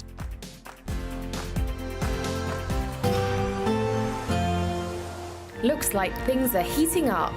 Boxed boilers, sponsors of weather on GB News. Good afternoon. Welcome to your latest GB News weather update brought to you from the Met Office. Through the rest of the day, it is unfortunately staying pretty cloudy and quite damp. It's going to stay muggy overnight as well, but tomorrow is looking a lot clearer. That's because a cold front will push through the country overnight tonight. Before then, though, we've got a selection of warm fronts bringing that muggy, humid air and quite a bit of rain to parts of Scotland, northern England through this evening. Some fairly persistent drizzly rain across parts of Wales, southern areas of England. That should linger through much of the night, whereas further north it will turn a bit fresher as the night goes on. Clearer and drier air will move in by the morning, so it's not going to be quite as close across parts of Scotland and Northern Ireland, but across the far south, temperatures holding up into the high teens. So quite a muggy start to the day across many southern areas of England. Some drizzly rain still as well, particularly across the southeast, lingering towards lunchtime. Temperatures here 19 degrees. In the west, though, parts of West Wales already a bit brighter by tomorrow morning. Northern Ireland and western Scotland seeing some sunshine, but also a risk of a few showers through tomorrow morning. And there is a bit of a westerly wind as well, so it will be a bit breezier if you are across the west coast through Friday. But in general, it's going to be a brighter, a sunnier day for much of the UK once that rain does clear away to the south and east. The risk of showers does continue from particularly northern areas of Scotland, but across Wales and much of England as well as Northern Ireland, it should stay dry and bright through much of the day. And in the sunshine, we'll feel quite warm temperatures around 23 to 25 degrees across central and eastern areas of England, in the high teens further north.